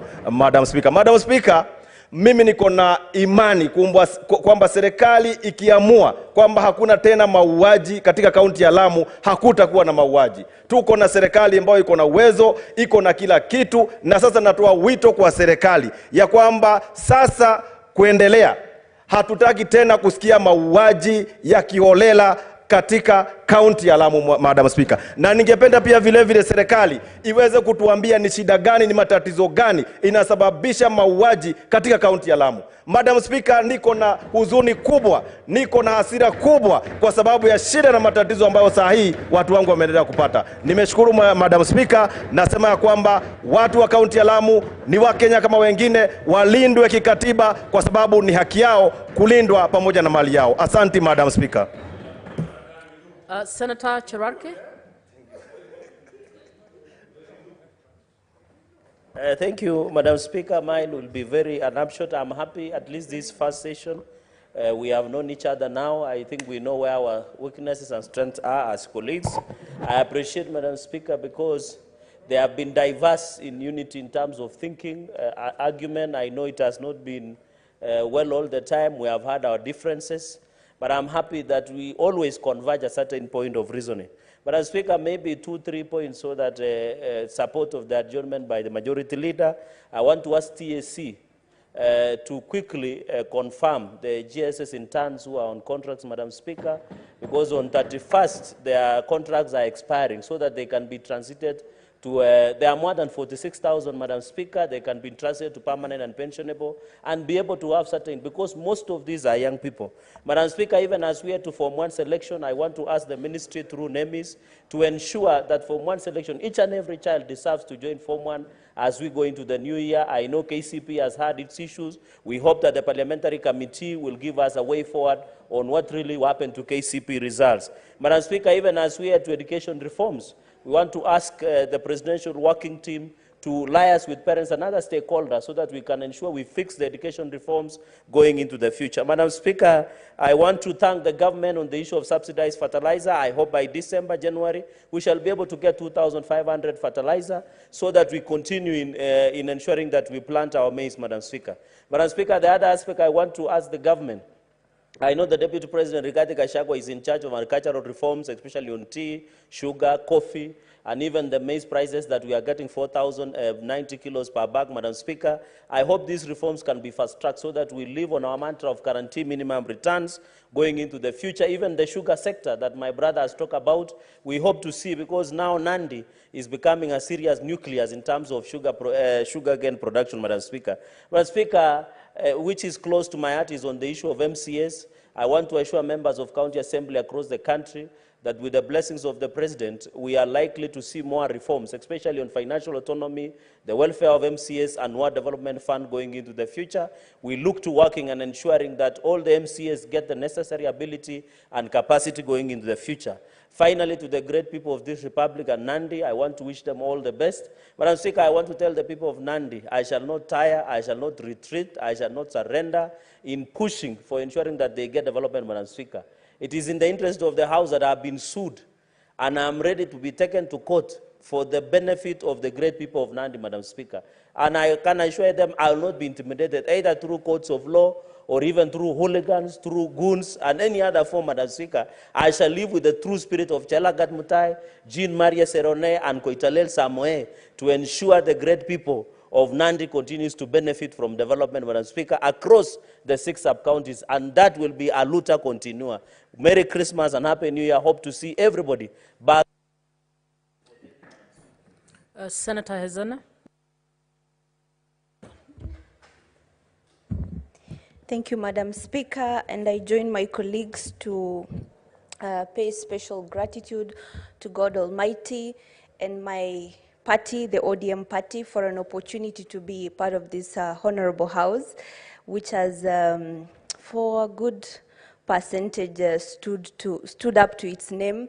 I have gotten a grand opportunity to learn from some of the finest brains, like Senator Cherargei, you know, and I have also learned that what we used to see while we were out of this house is not exactly what happens. It's 50%. So I have also come to learn that there are a lot of people who preach water and drink wine, and vice versa, which has been a thorough learning curve for me. I continue to learn in the coming year. I have been inspired a lot by the energy in this house.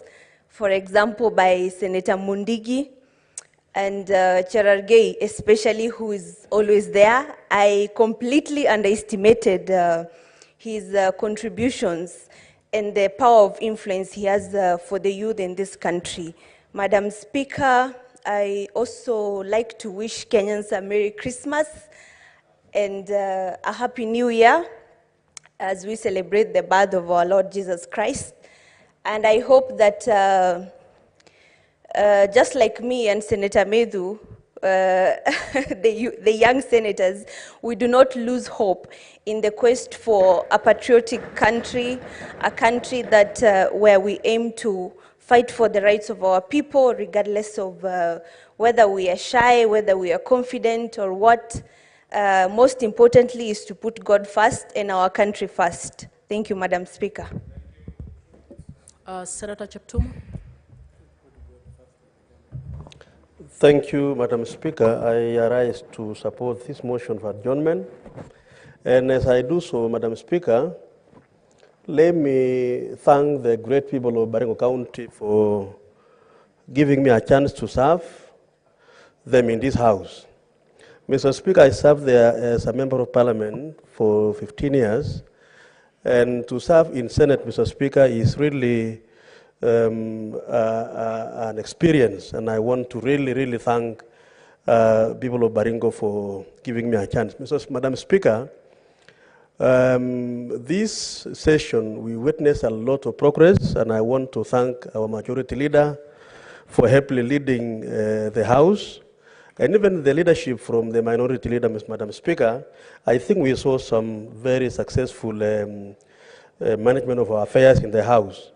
Madam Speaker, we also realize that we can disagree on matters, politics, and so on. But ultimately, when all is said and done, we remain an assembly of elected national leaders in this country, Mr. Speaker. And even when we disagree, finally we come together and decide matters that are beneficial to our country. I think it is a good virtue, Madam Speaker, that I want to encourage ourselves, even as we go for holidays and we come back, let us put our country first, we get united and move together in one unison. Madam Speaker, during this session, I had a chance to serve as the chair security. And Madam Speaker, I was able to come across a number of issues in the country. We went to Turkana during the Senate Mashinani, and were able to interact with the people of Turkana on matter security and many other counties, Madam Speaker, during this session. Madam Speaker, there's a big challenge on security in our country. And I want to call upon our government. I want to thank the head of state. He's been able to show a lot of political will to deal with the menace of cat rustling. Madam Speaker, unfortunately, my bill, my motion, which has been in the order paper for close to 3 months, unfortunately today, Madam Speaker, I'm unable to prosecute that motion, declaring cat rustling a national disaster and establishment of a special fund to compensate. I will do that, Madam Speaker, when we come back. Madam Speaker, let me conclude by saying that I want to wish all members Merry Christmas, a Happy New Year. And Madam Speaker, let us continue to preach peace. We preach unity for our country, even as we interact with our people during the holidays. Thank you, Madam Speaker. I support the motion. Senator Nyama. Thank you, Madam Speaker, for this opportunity. I am very grateful for the opportunity to serve in this House as a senator and to represent the youth of Kenya, to represent the people of Nairobi in my capacity as a nominated senator of the UDA party. I have got a wealth of experience in the past 1 year. I have been able to bring statements to this House, the latest one being one to the Committee of National Security, where I happen to be vice chair, regarding the upsurge of a notorious habit called aluta activities that involve over-partying by the young people of Nairobi. And Madam Speaker, the work that we do in this House, I am a Christian, and I believe it is the work of God. The people we represent, the people who rely on us to pass these laws and and to intervene for them are people who have, we are their representatives, Madam Speaker. And I want to take this opportunity to thank the people of Nairobi for giving me great support, for making me their envoy here, and for always liaising with me and giving me their views so that I can represent them in this house. I want to wish them a Merry Christmas. I know times are hard. We don't have money. The economy is tough. But I want to tell them to hang in there, because the things that the plans the government is making are going to bear fruits in the long run, and we are going to be happy as Kenyans. And I believe when it is time for re-election for our president, His Excellency William Samoei Ruto, it will be an exciting time for Kenyans to look forward to give him another term because of the fruits that will have borne by the steps that he's making. I also wish to implore on Senator Omtata and other people who are going to fight the government plans in court to sit and consider the intention of the government, the end of what the government is planning to achieve for its people. And let's not politicize everything. Simply because you do not support the government, you put bottlenecks in the government plans. At the end of the day, ultimately, it is your people who benefit from these steps that the government is taking. And thank you, Madam Speaker. Senator Abbas, you have slightly less than 2 minutes, 3 minutes. Thank you, Honorable Speaker. Honorable Speaker, I want to join my colleagues to support the postponement bill. And I want to thank the people of Wajir County for giving me this opportunity to represent them in this House. I think this is actually a prestige and a privilege for me to be here. And I will say thank you all. However, Honorable Speaker, as I'm aware for the last 2 and a half months, the people of Northern Kenya have been having a lot of problems, especially because of the El Nino problems. There are a lot of floods, houses have been destroyed, crops that are ready for harvest was destroyed, roads are not passable, that people are not even able to access food. Up to now, the interventions from the government was so minimal. And it's very unfortunate that the people of Northern Kenya have been forsaken by the current regime. It's a very unfortunate situation. However, one thing I want to tell them is that however few we are, we may not have the big number to vote for them, but we are having the vote for the 50 plus 1. The plus 1 is ours, and it will always be needed to vote for the government of the day. And it is a high time people must change their thinking of the number of issues in terms of voting and all these things. One other thing, Madam Speaker, one thing is that this House actually represents devolution, the county issues. And the Kenyans are looking forward to see that, that this House becomes their savior. You know what is happening in the counties. I want to tell my colleagues, the senators, when they go home, when they go to the counties, they know there's a lot of misappropriation of funds, a lot of problems taking place. I think it's a high time. As the chairman for devolution, I want to request all my colleagues that it's a high time that we must come to the support of the people of in the counties, so that at least the resources, the minimal resources. I think we don't have much resources. The little resource that is available should be optimized and made use of it. With those few remarks, I want to wish everybody. Honorable Senators, it is now 1:15 p.m. Time to adjourn the Senate, pursuant to Standing Order number 34-2A. The Senate therefore stands adjourned until Tuesday, 13th February 2024 at 2:30 p.m.